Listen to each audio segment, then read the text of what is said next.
set all forward, a center, and a goalie. It just doesn't work that way. I mean, I'm coming from the first-person shooter perspective or atmosphere. Particular roster, I should say. So, obviously, a teammate from online, a big demo there. That was actually quite good here. Sugar Daddy. For some reason, that is reversed. And we're going to stick by calling. I don't. Life getting in the way of things, as we both understand that happening. And Jemima, nice little pass over here to Bird. That right there. What is this shot? Wow.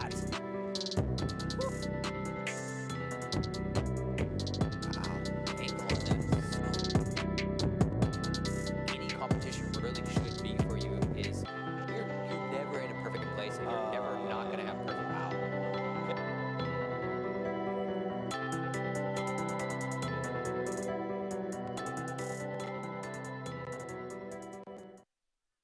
What's going on, everybody, and welcome back to Rocket League Tuesdays. Hopefully you guys are excited. I believe this is week 4 of some high-paced action that we're getting right into. Ninja Rider, what are you looking forward to, or what are you excited to talk about today? I mean, we're only halfway through the grind. Oh, yeah. Tons of more action to go on. Who knows what's going to happen? Unfortunately, we haven't quite seen the signups quite yet. Looks like a few teams have shown up, at least for the West. Of course, there is still a little bit of time to possibly get in there. A couple of teams have also shown up for the Central guys, so this one should be a decent tournament. We got an okay turnout this week. Oh, sure. And, of course, everybody playing for that big prize, which nobody has discussed yet. We've kept it on the DL for a reason, and based off of what we saw right there in that top 5 plays, obviously these guys they're hungry for some action. I mean, they're showing up every week. They're showing up in chat on Twitter. They're hyping themselves up. And we even saw a little bit of some cross-location rivalry start to come and play in chat, which was nice because cool, we're obviously broadcasting and coming to you guys live from the Orange County location, but there's a total of 6 other locations you have a chance to come play tonight, which is pretty darn cool to think about. Again, we've kind of thrown that out there so many times so far, but go shopping at Walmart and play some Rocket League, guys. What are you doing? Go get your underwear. And then go play some Rocket League. Some McDonald's. They got McDonald's and Walmarts. Whatever your local Walmart has, apparently it may or may not have an Esports Arena. 20-piece nuggets with some Szechuan chicken sauce and some Rocket League. What more could you ask for on a Tuesday night? What are you getting all fancy over here for? You don't like the Szechuan chicken sauce? You're not a Rick and Morty fan? Oh, no, I know what it is. So why you got to be all fancy? You just go straight to the barbecue? It's nuggets, man. I'll be honest with you. I'm a barbecue guy. Barbecue chicken nuggets all day long. I think long. we're just a little old school for that. Probably, yeah. More than honest. Yeah, just a little bit. I mean, a touch. So aside from chicken nuggets, aside from some awesome Rocket League action, I mean, one of the biggest things we could probably talk about is the guys that have been showing up. We've seen a lot of people that already have made a name for themselves in the Rocket League community kind of want to come out and participate and grow this. So do you think we'll see any more, like, I guess, pros, ex-pros kind of show up tonight? I mean, like you said, we're still waiting to get a lot of information on the brackets, so bear with us, guys, here. We could. You never know. Right. Obviously, the full-time pros are busy scrimming and doing all the stuff that they would normally do on a Tuesday evening. But, I mean, there's still plenty of room to come out and just see what happens. It could be a lot of bot, whatever, fun. It's all fun. All bots, all bits, all bots. Can't even talk. A lot of bees tonight. So much fun. The caster can't talk. Well, one of the things, though, that we could talk about is the fact that there's 2 tournaments to enter. So we may hop on board and catch some 1v1 actions, but that's something that we want to tell you guys about, is that at each location, they're hosting both 1v1 and 3v3 tournaments. Now, you have to pay to enter both, but that is a chance to kind of test your skills in 2 different atmospheres, which can be really beneficial to you. It really has. I mean, some of the hypest matches that I've ever seen, best of 7s, best of 5s, didn't matter. The hypest matches that I've ever seen are high-level 1s. Okay. So if you happen to be a 1s god, or you would like to see if you're a 1s god, come on down, see how it works. And then with no latency, you can't blame lag.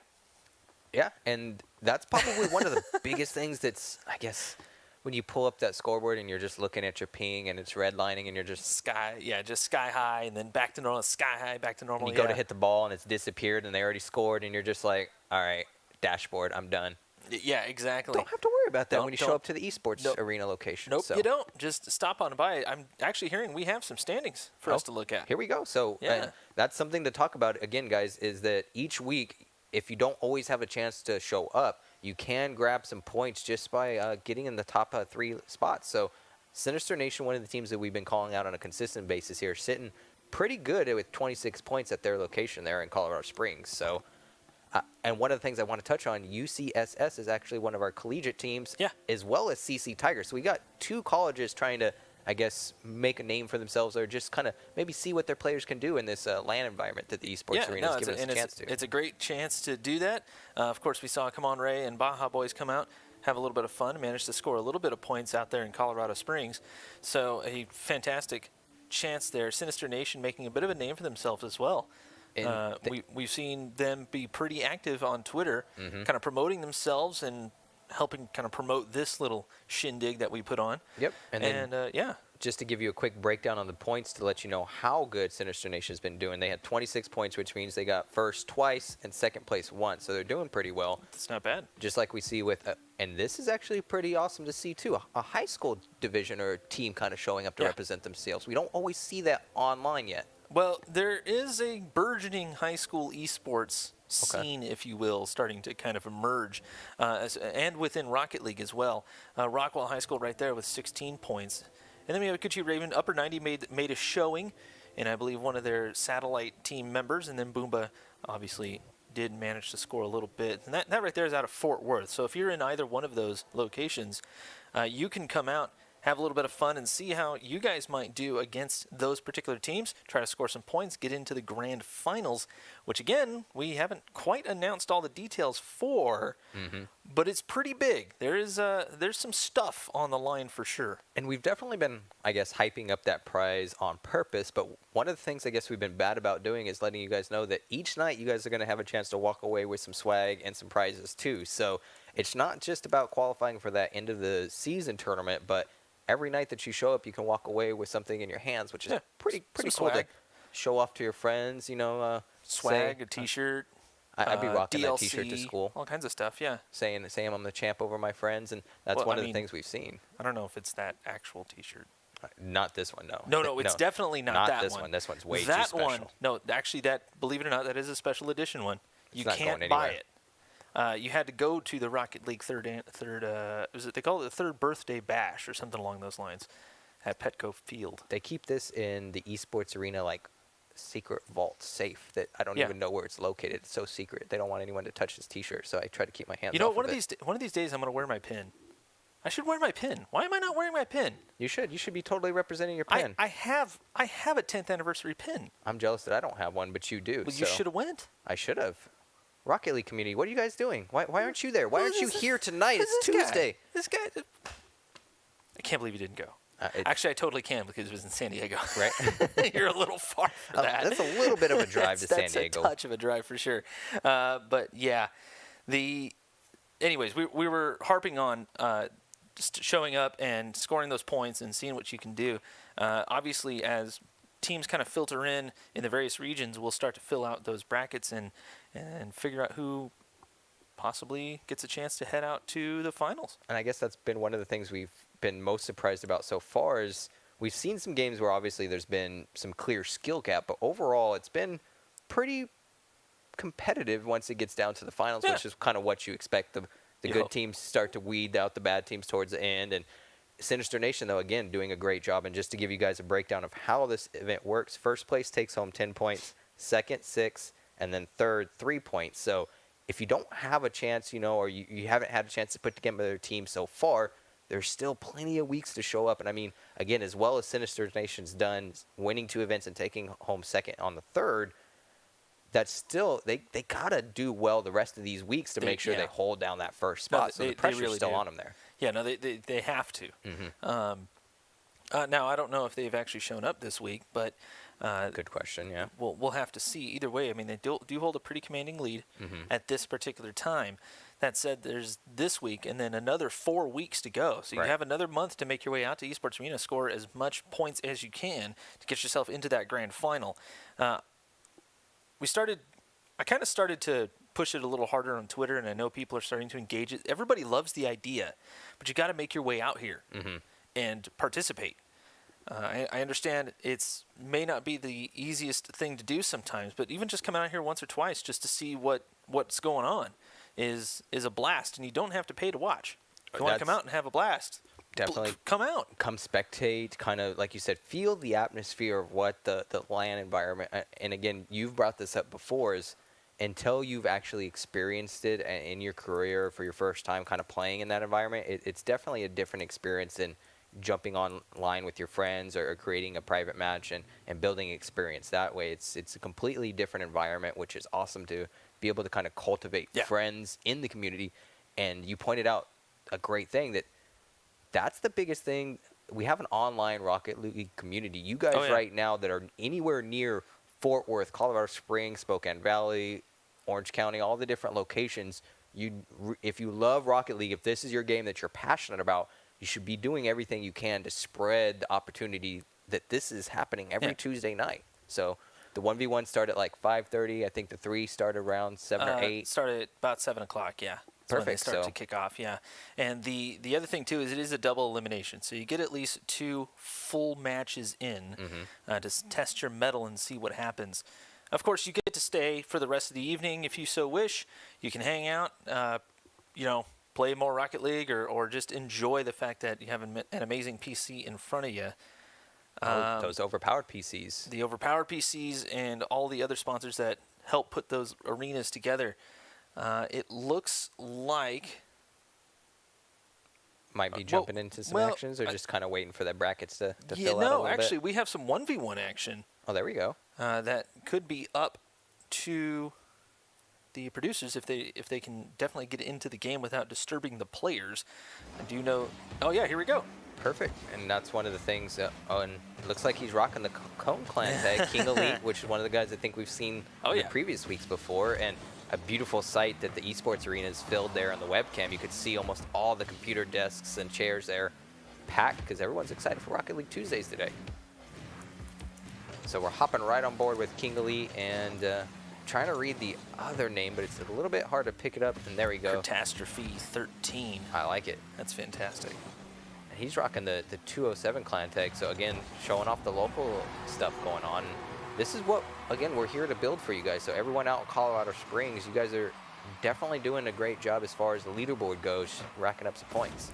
Indeed. And, these were the Coneheads, if I'm not mistaken, on this one. Catastrophe, that's a new name to me, but this is the Colorado Springs area. So we have seen some good competition stem from here. In a 1v1 format, obviously, it's a little bit different, and to try to figure that out. Oh, no, I take that back. This is a Tulsa versus Colorado setup. My apologies. Even cooler. So some of that cross-city rivalry that we've been kind of talking about that we want to, again, friendly banter, friendly competition. It's all about building your community, your local scene within Rocket League. The more you guys do that, the more you're going to have opportunities to play, more prizes, more chance for us to cast, and just have fun with Rocket League every Tuesday. So Catastrophe is out of Colorado, and then King Elite is out of Tulsa. So the Oklahoma boy trying to figure out a way to defend his net, apparently. But Catastrophe doing pretty good, just keeping the offense alive. And in a 1v1, obviously the action at this particular level is going to be a little bit slower, but every touch has to be very deliberate and thought out before you decide to go for it. And you can tell they're even planning on getting boosts, things like that. That's kind of the basics of 1v1 in Rocket League. Gotcha. It's very much more of a chess match than it is a speed match.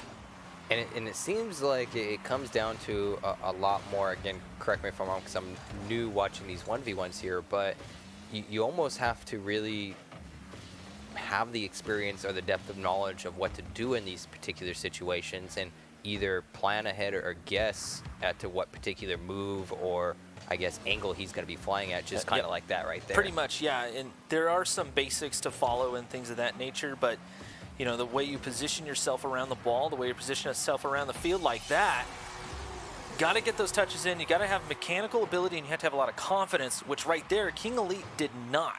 Gotcha. It looked like just maybe a a mistouch or wasn't able to get at the right angle to get the ball away from his goal, and kind of just left it right in the middle for Catastrophe to bump it in there. But again, King Elite being one of those guys we've seen on a weekly basis here, so I expect this match to stay pretty competitive and pretty close like it's been for the most part so far. Yeah, it really has. You know, coming up here on halftime, and usually in a 1v1 you get a much higher scoring affair, but this time not so much.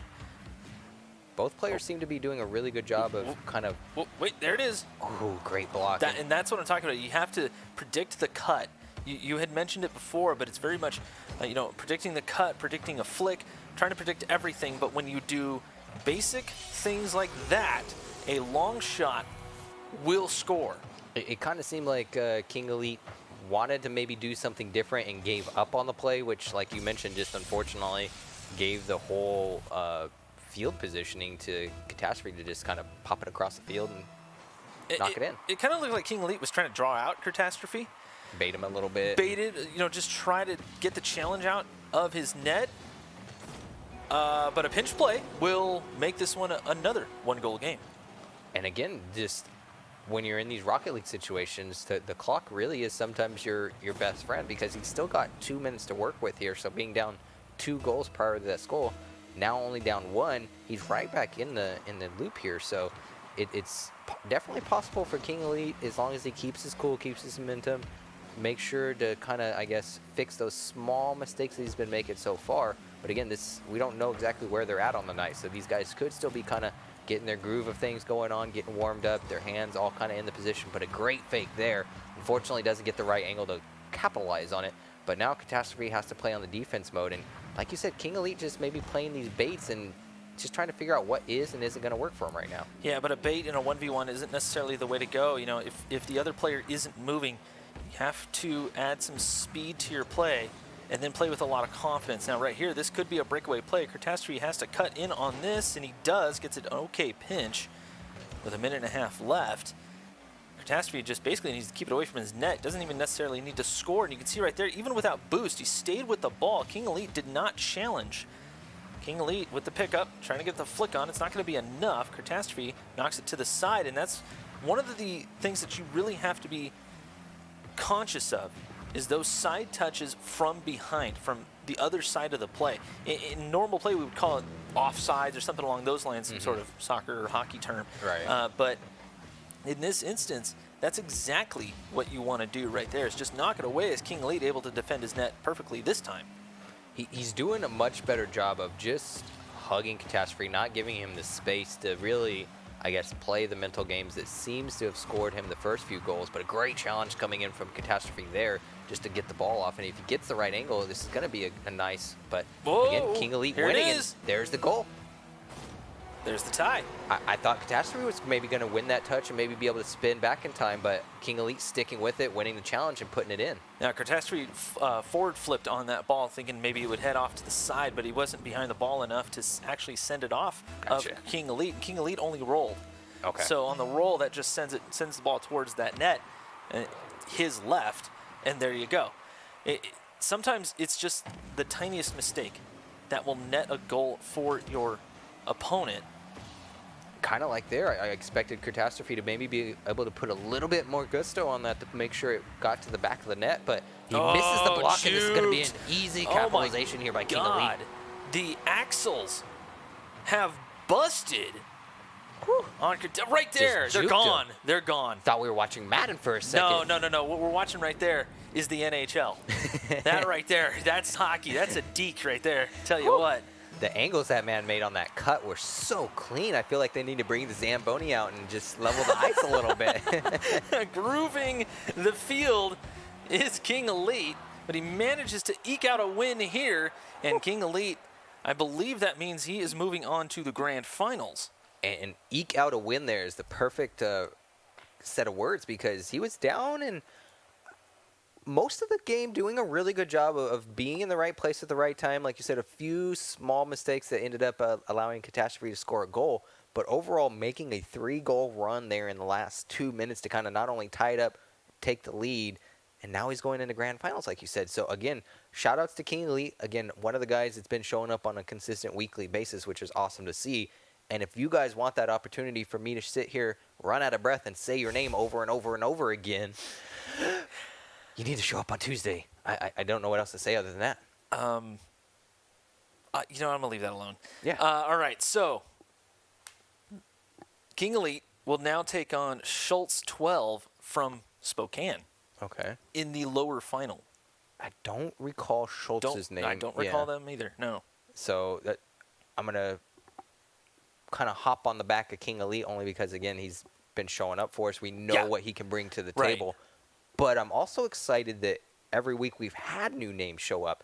And that's what's interesting is we've seen guys last week that we didn't see the prior 2 weeks show up and put on a really good show. So you guys, again, have the opportunity. There's 7 total different locations, a bunch of them inside of Walmarts, just to show up and kind of, I guess, answer the questions that you guys have been asking yourselves. Where am I at with my Rocket League skills? And that's one of the questions that I know I would want answered if I was trying to, I guess, when is that big finale for the Rocket League coming up? It's pretty soon, right? No, it's pretty soon. I don't believe it's been announced, so we actually can't talk about it other than to say that it's a thing, and it's happening. I'm going to get myself in trouble by talking to... Yeah, see? I just opened my mouth. I don't... It just goes and goes and goes and goes and goes and goes. I can see our producer. I'm backing off. He announced the prize. I'm backing away. I would get in trouble, yeah. But... We got to look. In the background, just, don't tell him. They would be banging down the doors if they heard what the Rocket League prize was. No, they really would, but, and for those who didn't want to show up, there you go. That's going to be the biggest, I guess, thing that's going to hurt them is if you guys show up the last few weeks, have a really good showing, do a really good job, and then just don't make the top place in your location so you can't move on. That's going to be a rough one. That's not what you want to see, as the young kids would say. And, we have 4 weeks left after this week to come out, have a little bit of fun, see what's going on, hang out with some friends, bring them along, play. Yeah. Why not? Just try your hand at it, and it doesn't matter your skill set. It really doesn't. You're going to get 2 competitive series to just test your mettle and see if there's something you can work on, something to improve on, or just have some fun and try to freestyle on everyone. And it's perfect that you brought that up because my favorite syrup lady showed up last week and actually hopped right on board with Sinister Nation, who was down a guy. Yep. They weren't sure if they were going to keep moving on to the bracket because, let's be honest, it's definitely possible to win a match down a person. But when you're in a high-level environment where the skills and the players are supposed to be equal, being down a player in Rocket League is so big. No, it's very tough. And luckily, Aunt Jemima came out and actually helped him score points. So I think technically Aunt Jemima is part of the team now. Ooh. According to the bracketry and the way that the scientificness and the statistical stuffs say. What I think happened is there was a Walmart employee that was responsible for stocking, and unfortunately they were just a little bit behind, and they weren't able to get the syrup, and then... See where I'm going with that? They were like, oh, you guys need an extra player? Bam, Aunt Jemima. Aunt Jemima? Yep, took it off the shelf at Walmart. The better question is who would win in a 1v1? Ooh, there's some friendly competition we want. Aunt Jemima or Mrs. Butterworth? I think we talked about this before. We did. Yeah. We did. And we didn't come to a conclusion. We did not. So I'm going to keep my mouth shut on that because, I mean, who doesn't love syrup and pancakes and waffles? And it is late at night, so we shouldn't really be talking about breakfast food, but just kind of waiting for the brackets to update some new games for you guys to come out. So again, you guys still have plenty of time to get down to any of the esports locations. Again, Spokane Valley, Orange County, Oakland, Colorado Springs. What other ones do we got around here that they can kind of show up to? Fort Worth, Oakland, Tulsa. I mean, and we're making jokes about Walmart, guys, but this is something that's fairly new, and it's an opportunity that you guys should really be excited to take advantage of, is being able to have a facility where you can, again, answer a lot of your competitive questions about where you stand in the Rocket League competitive community. So spread the message, get all your friends out there. And we made a joke about Aunt Jemima, but he legitimately showed up, jumped on the team, and ended up winning the rest of the night. So that's a pretty big ability for them to do, just pick up a random and win out the tournament. I mean, why not, right?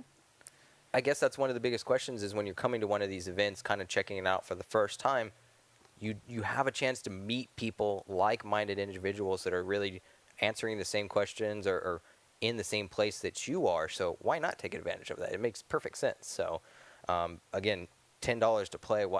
I'm just at a loss of words. If you guys are Rocket League fans, why you're not here right now? I'd love to see your faces, look down the balcony and wave hi as we're casting over you guys, doing aerials and headers. And Shall I try a 900? I think you could. I totally can't, but I could try. I think you should. Just live up to the meme. Why not, right? I think. What would you feel about that, chat? Let's leave it up to chat. You know, chat's gonna. They're gonna say, "Do it!" with angry emojis and whatnot. A lot of angry emojis. Yeah. The one with the what is it? The bunch of characters on the Taz mouth. characters. Did we just date ourselves? Oh my God, we dated ourselves. A little bit, but I wouldn't. Who knows who the Tasmanian Devil is? The Warner Brothers. That's cartoons. probably one of the funnest cartoons. Tasmanian Devils. Of course. Roadrunner. I mean. Of course. Those are the classics. You got to go to Six Flags. But yeah. I mean, there's They're kids a out little there old. who don't know who they are. We're of the Tom and Jerry generation. It's not sad. No, they no, got some you know pretty what? good You know what? cartoons. It's sad. It is sad they don't know who the Tasmanian Devil is. SpongeBob or Tasmanian Devil then? Tasmanian Devil. You're going to hurt a lot of the younger community right now. That's how good he is. I'm going with SpongeBob. I'm How sorry. dare you, sir? Only because I want to go jellyfish hunting. It's What? jellyfish season right now. The sun's out. I could put on my shorts, get my butterfly net. But enough talk about jellyfish, SpongeBob, and all this other nonsense Oh, we here. have a game started. Here we go. King Elite right on the board right away with the goal. But, again, we didn't see what happened right off the win or the break there. So hop on board with a little bit of action. So King Elite and Schultz 12. They're switching everything up. There we go. All right. So Schultz 12 checking in from Spokane. King Elite from Tulsa. So a little bit of rivalry here between the locations. I assume that all of the employees are cheering for their respective locations. And if you're not, then why not? Number one, other than actual work reasons. I guess that would be the only thing, right, is if you're supposed to be working, paying attention, running things, you can't be standing in the background screaming your head off. But, oh, nice little pop-up there from King Elite. Going up and over for the conversion. That's what I like to see. And Schultz 12 here just, unfortunately, guessing but not getting the right angle and just getting beat by King Elite. Right. So not a whole lot you can do about there except learn from that opportunity. Maybe that's a move that King Elite's going to use in the future, try to guess for that next time. But King Elite doing such a great job with these 1v1s right now. Well, it comes down to spacing for Schultz 12 right there. He needed to stay back, stay patient on that, and let King Elite make his move. While right here, he puts it in the bottom corner. Nice little speed play here. Said not so fast. I'm going to shorten up that lead a little bit, make it a 2-1 here. But, I mean, unfortunately, King Elite, no boost, just at the wrong angle, not able to get the block in there. But Schultz just playing a great job off the wall. So this is going to be a good match so far. And King Elite, at that particular moment, needed to actually just turn around towards the net. He turned towards the ball instead of towards the net. And usually in a team situation, that's what you would want to do. And Schultz 12 ties it up here in the first minute. It seems like he's winning these breaks and just kind of, oh, look at that. I think he was going to maybe try to juke King off the wall, maybe play a double touch there, but King just not in the right position to block. And like you said, so far, this is a really good 1v1 situation when King finally winning the break. And like you said, Schultz just kind of knowing what to do, going straight for his goal. But I guess he maybe misread the play there? No, it comes down to Schultz 12 electing to go for some boost and wasn't paying attention to where the ball was. And that right there just opens the door for King Elite. And this is something that ones will teach you very quickly. You do not need a lot of boost to make something happen. I think you've brought that up in the past, that some of the best players win by doing what they need to do without any boost. Or with very little boost. And it's something that ones will break the habit of. King Elite going for the carry. Instead he draws out Schultz. Oh, now really drawn out. It is wide open with King Elite electing to go for some boost, going for the fast play. Schultz on the ball chase. Again, patience and positioning. He just did a great job there of, like you said, not overcommitting, making sure he wasn't leaving a shot able for Schultz to kind of commit and put the ball back on his side. So a great job of knowing when to either bait or really play it slow to make sure you can get a shot on goal. And King Elite now taking the lead up 2 shots here with 3 minutes. So still plenty of time for Schultz to come back here. But King Elite so far doing what he needs to do to just kind of make sure he keeps the pressure on Schultz with the lead. Schultz trying to keep some semblance of control. Look at that, no boost, he's still there. And kind of just a balance of control here. King on a good boost steal here will keep control. Flip up. And we saw that earlier. You know that might be the play that King Elite's going for, but the tricky part again is with him dribbling, he could easily go right under you if you go up and he reads the fake. So Schultz in a tricky spot there. So usually what you would want to do is try to get to the far post. Okay. If you're too far away as a defender in a ones situation, you definitely don't want to attack. You would want to try to go for the far post or just actually get inside the net and try to create as much space as possible so that you have time to react. Usually. In that particular situation, you would probably want to be either on the backboard or just pick a post at that point and make your move. Gotcha. Okay. You have to confidently make your move because all you have to do is just hit the ball. And again, a big miss there by Schultz 12. He's trying to make his way back. He does. King Elite shuts down the challenge. That was a fantastic play by King Elite. Well done on the offense. I really expected him to be able to turn around maybe a little bit quicker there to get the ball in before the challenge came in by Schultz, but a great challenge nonetheless by King Elite, winning it and then finally finishing it by putting it into the goal. He's up 4 now, so again, a lot of pressure on yourself if you're Schultz 12 to figure out what you're doing wrong here and make those small corrections in game, which we've talked about before. It's probably one of the hardest things to do is kind of self-evaluate while the match is going on and make those corrections to try to change the habits. Big demo here. Schultz has a chance, gets a little bit of control on the ball, realizing where the spawn was, and he just couldn't quite get there in time. Looked like he might have had enough time to convert it, but like you said, just trying to guess where the spawn was coming in. Oh, no, he guessed again. All right, so Schultz looks like he's getting in his head just a little bit. He's making a lot of the right decisions, a couple of little mistakes here and there, but a lot of this is mechanical mistakes. So, and a lot of times, players get to this point and they're fine. They're not bad. Mm-hmm. It's just that sometimes it gets in their head. So best thing I can tell Schultz to do if I was the coach or someone on stage trying to help him out would be to just breathe. Kind of shake off the nerves. Shake it off, calm down. Maybe even just get through this first game. Granted, it is a best of 3, so you don't necessarily want to do that. Right. But, obviously we can see he's got game sense. He's got the mechanics. He just has to remain patient, keep your cool, and do that. Score more goals. Level the playing field a little bit. And so far, he's done a pretty good job of, as you mentioned earlier, with the boost control, being a nuisance at the right time when you wouldn't necessarily expect him to. So the overall game knowledge, the skill set seems to be there. It's just a matter of putting everything together now to, I guess, make it work so he can take on King Elite and win. And now, a 3-goal lead for King Elite. Makes it 4. The kickoff goal's immediately apparent. Your kickoff is so important in ones, and this is the exact reason, as Schultz 12 just gets first killered.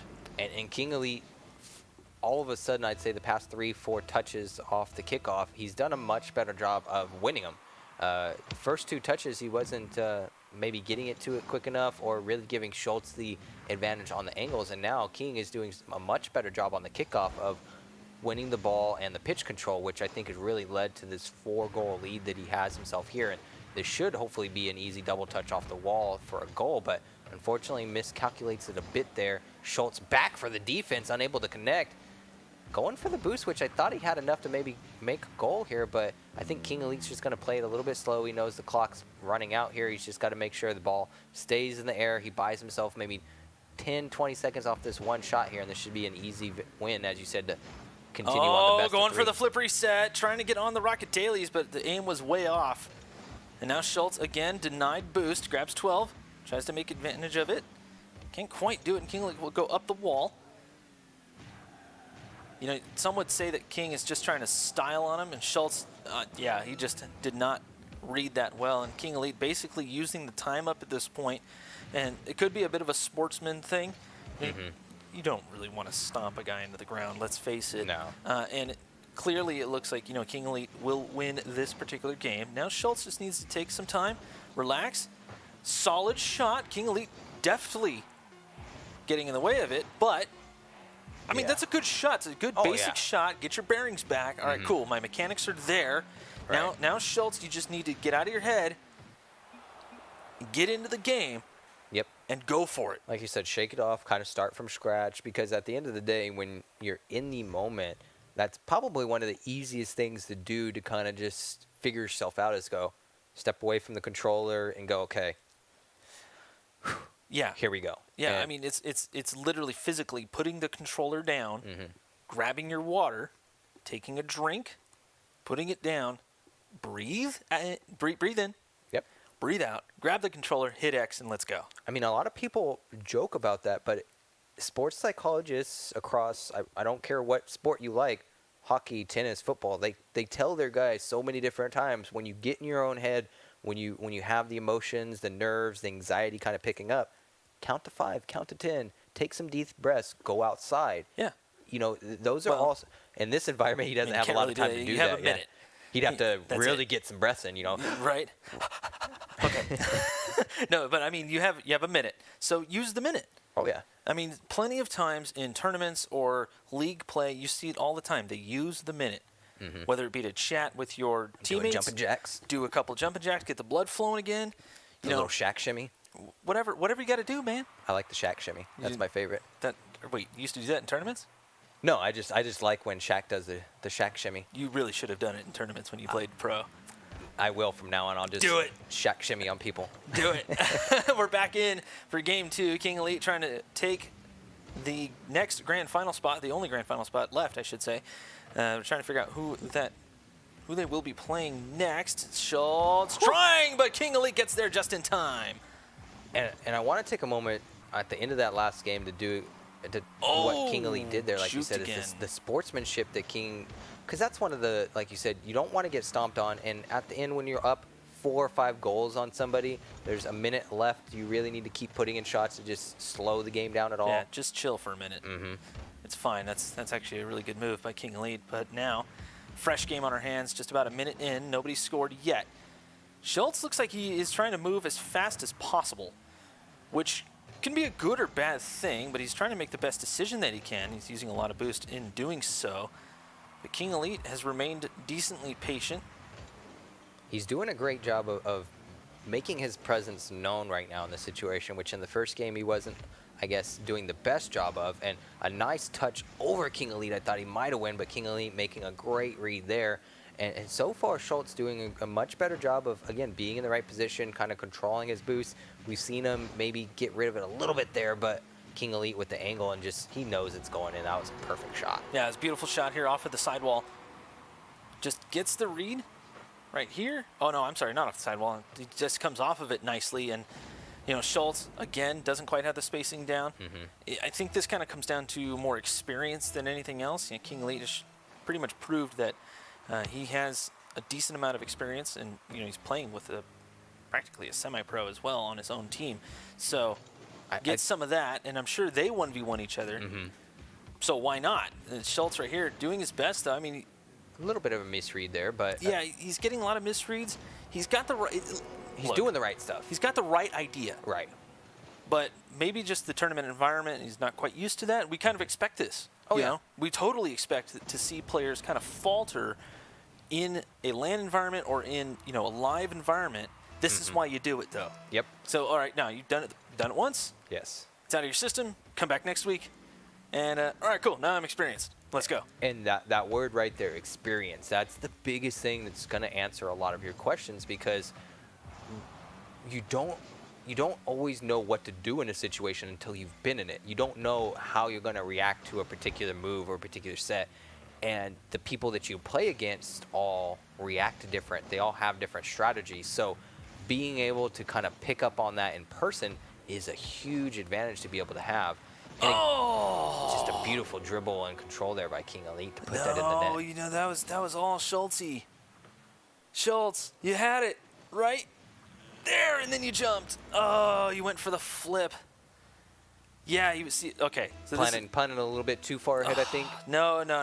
He had himself angled backwards, and he must have just hit jump to try to flip forward, and he'll get a nice kickoff goal here. But in doing so, all it does is cancel the movement. And that's it. You don't kind of shut him down, and yeah. It's just the way Rocket League works. But Schultz gets a bit of a return goal here off of the kickoff, and maybe it'll make you feel a little bit better and get a little confidence in you. He's doing I mean, again, we don't. When we're casting right now, guys are going over what we're seeing.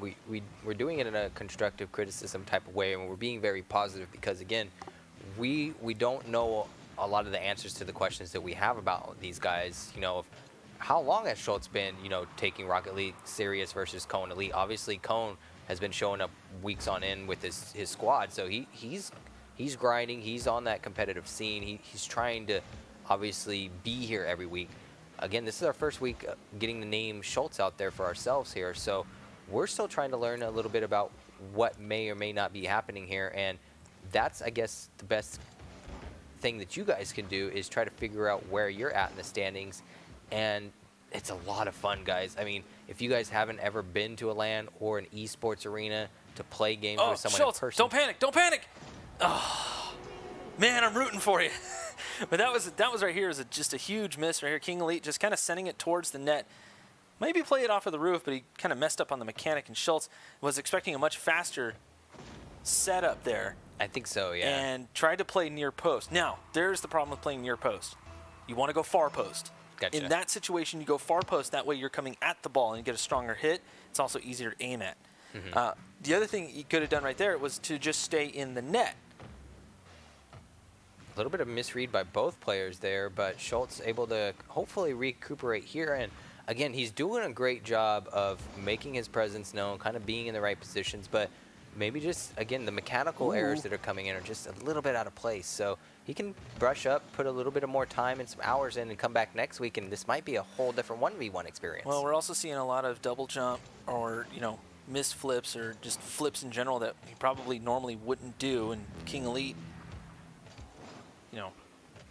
trying to be a bit of a sportsman on this. He doesn't want to just score one. He wants to. Yeah. I think he wants to give Schultz a chance to defend. Although, if he scores them, there you go. See, that's what I'm talking about. You stay calm. Right. You'll get the save. Mm-hmm. And it seems like, again, the sportsmanship thing that you brought up by King Elite right now, it seems like right now King Elite's obviously recognized the gap and the difference of skill. Oh, wait. This will be a tough. Okay. He didn't go for the save. I thought he was going to, but he couldn't get control of it. Now Schultz closes it up a little bit. Mm-hmm. And it seems like right now King Elite's kind of doing a job or almost playing a natural, coaching role in that defensive position. He's kind of letting Schultz, I guess, gain that experience inside the match that he needs to kind of, in the future, be a little bit more competitive here. And that's nothing to take away from Schultz because, let's be honest, guys, we were all in his position at some point. We've all known I'm still in that position. I'm not. I'm pretty sure Schultz would run all over me right now. If I went downstairs, it'd probably be the reverse. Actually, it's especially like me. I've casted a whole ton of 1v1, but I can't play it for nothing. Let's face it. Right here, though, Schultz just rushing his touch a little bit. And mind you, when I say, I'm not very good at playing it, these are all experiences that we have seen, or, both you and I should say, have seen while watching other players play different modes. And the same instances apply. It's just now it's positional in that setup. And this is why ones is so important.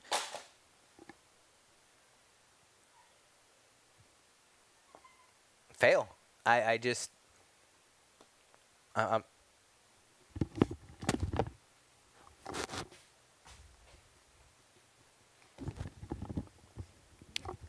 I'm sorry, guys. I think that might be money off if you go to GameStop now, right? Because it's maybe. Yeah. Bounce around. Although that one's got the flash in it, though. And it's Xbox, so who's good at video games that plays Xbox anyways? It's all about PlayStation and PC, right? Master Race. And let me take the heads off, make it look all nice and pretty. Keep everyone entertained, Ninja.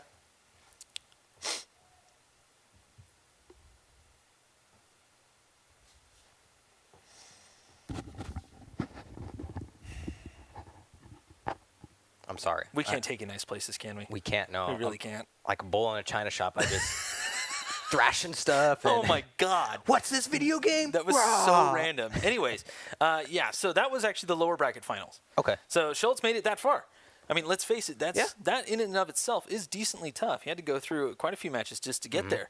But yeah, we should be having a final here come up pretty quick. At least that's what I am being told. So we're trying to confirm the brackets and get everybody set up and get it all squared away. That said, before throwing video games, you play them. I do. Have you gotten much Rocket League in lately? I've been playing, so I had a lot of fun Sunday. Yesterday was my birthday, so Sunday I had... Whoa. Yesterday was my birthday. What, are you 21 again? I wish. I would feel so young. I said again. I'm 1 year away from turning the big 3-0. And, oh! Yeah. Been there, done that. It's not that bad. I got like 1 year to get all the 20s in, and yeah. But so far I've had a lot of fun playing Rocket League because the people that I've met in this environment and been able to kind of make friends with casting and in these physical locations has been awesome. And that's what I want you guys in chat to really consider here is you have a chance to make a lot of friends right now. So that's pretty cool. Yeah, no, and the only thing you got to do is just show up. You don't even necessarily have to play if you want to watch. Do what you got to do. They did a replay of me knocking down the game. I'm sad. Why?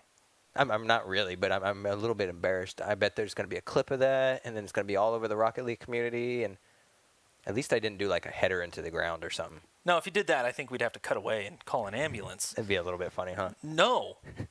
No, there'd be no. We'd have to clean that up. I'm like hypersensitive about knocking stuff down now. Speaking of knocking stuff down, we have a game on our hands. King Elite going right in with. Oh no, that's the car. That's the car. The teammates going after each other. This is going to be interesting. This is going to be. Yeah. This is where a lot of that friendly competition banner goes. The hype comes out. The hype comes out. Someone has camera shake on. I don't know what's going on, but the car has been in 1v1 finals, big tournaments, like $1,000 tournaments. So this is going to answer a lot of questions. If you're obviously for us as casters knowing what King Elite's skill set is at, but if you're King Elite and you maybe not been in some of those competitions, it's kind of figuring out, hey, if I can take on the car in this environment, what else can I do? I have to assume that they obviously know each other. They probably play with each other quite a bit. Since They they're probably 1v1 each other quite a bit, and a decent shot from midfield, the car grabbing the boost and slamming her home. Again, guys, these are teammates here, so like Ninja just mentioned, they probably know what they're bringing to the table, and this is what we want to see. It's a lot of fun. It's a lot of excitement, and I'm sure these guys are looking over the monitors right now, just winking at each other, shaking their hands. Yeah, giving each other the how dare you, I can't believe you just did that. Awesome challenge there by King Elite. Let's see if he can convert, but the car making a good, fakes him out a little bit. No, let's see, the car realizing that King Elite was stopped. Instead, he switched around and started defending his net immediately. Not even worried about it, going off the ceiling here, trying for the pincher, and King Elite can't quite get out of the way of that beautiful shot. I mean, it's a beautiful shot. I don't know why King Elite got in the way of that. He's defending his net. That's right. Yeah, he doesn't want the ball to go in, but, I mean, that was such a beautiful moment. You kind of want to just step away and say, let's enjoy this magic moment. Well, we saw King Elite do it before, and believe it or not, for those who don't know and maybe haven't played much Snow Day, that's actually something you can do with the hockey puck. Oh, okay. And that's actually something I've enjoyed. Oh, King Elite from the sidewall manages to knock it in. There's going to be so much of that. I feel like this game is just this capitalization on if you can find yourself in the right moment in a 1v1, you need to take that opportunity, especially there, because if it doesn't go in, he's got plenty of time to get back on the defense. And I know right now the car's feeling the pressure since that lead shrunk by 1. Another best of 3. So the car off of kickoff. King Elite, no boost, but manages to knock it away. The car stealing said boost. Now King Elite trying to figure out what to do next. Not a great touch. The car right there. Looking to pop this one up, and then the double tap. It's in. Woo. So far the car doing a really good job of kind of reading the positions, reading the situations, and capitalizing at the right moment. I don't see a whole lot that King's really doing wrong here. And again, this might just be kind of knowing your opponent, knowing and what they're going to be doing here, because it feels like the car's just kind of, I guess, able to read the momentum or the positioning of King Elite a hair faster, which makes the hugest difference when you're coming in. But here's a beautiful double touch. Oh my God. Oh, doesn't get the bounce. Yeah, couldn't quite connect on this one, but King Elite on the pickup. Trying to race across the pitch, and they've already gone supersonic. They can't go any faster than that. It's now pitched away. The car trying to recover. It'll be King Elite to have a little bit of time to grab some boost. Popped up here on the chipper above his teammate. Well done. A little bit of a cheeky move there. I like it. I guess, again, this is what we want to see is a high-level competition come through on Tuesday nights, guys. So the more you guys can bring these plays to us, again, and this is the bottom end of the bracket. So we got some, or is this the finals? Because no, this is the finals. So that means King Elite coming from losers has a chance to make this a reset bracket, which, wow, the car just doing a beautiful job of juggling the ball there, keeping the ball, and it looks like King's able to recover here a little bit. I expected the car maybe to get a little bit more time on the handle there, but... No, not quite. It's kind of just trying to draw King Elite away and see if we can get a decent challenge on this, but now King Elite backing up. He doesn't have the boost. I don't know if the car realizes this. In fact, it looks like he does. He's able to knock that one away. Now coming off the wall, speed picking up. Just about halfway through this game, King Elite able to knock that one away, and that's what I'm talking about. You got to defend from the backboard as well. You got to use all the angles that you can to defend your net. Now the car on the wrong side of the ball. He has to race for this. Possible demo coming through, not going to happen. But he manages to get underneath it, disrupt King Elite's thought process. And King Elite trying to knock it in, but again, oh boy, the gizmo. Doesn't get the right angle. Oh, right in, yes! The King Elite could not quite get there just in time. Not at the right time, not the right angle, and it's something that you brought up a moment ago that the car seems to be doing right now a much better job of is speed. He's not slowing down. He's not catching himself off guard or kind of on his heels. He's constantly moving, making sure that he's managing his boost to make sure he's not in a slow position here, but really surprised that he didn't capitalize there for the car, but King Elite going here for the challenge, and again, the car just popping up, being a nuisance here, able to get back in his goal for the defense. And now he's going to go in for the shot over King Elite. Not quite. Yeah, not quite on that one. As King Elite on the pickup. Coming the other way, trying to fake it out, just get a little bit of speed on the ball. He doesn't have any boost on this. That might not have been a smart idea. He can have to give the car some space on this. Now the car on the return. This is one of those tight 1v1 situations right here that we need to see what happens. Whoa, both players making great reads there. The car able to get just behind the ball or put him between the ball and the net. Oh, now it's an open net. The King Elite, can he do anything with it? No, the ball rolls up awkwardly. And now everybody's all out of position. The car, barely any boost. I believe that should be all he had until he grabs that 100 pack over there. Now 1 minute left here. This is game one of the grand finals. Oh, the car. No. King Elite recovered well, going for the flick. Yeah, he manages to get there and get the flip reset. It looked like King Elite was going for all the marbles there. Really wanted to just win that challenge and go for the easy goal. Doing a great job here of getting back for the challenge on the goal. I didn't think he'd have time to even really be there, but unfortunately just not able to get there quick enough to block it. Car going up 3 goals now with 1 minute left. This is where you want to be if you're the car.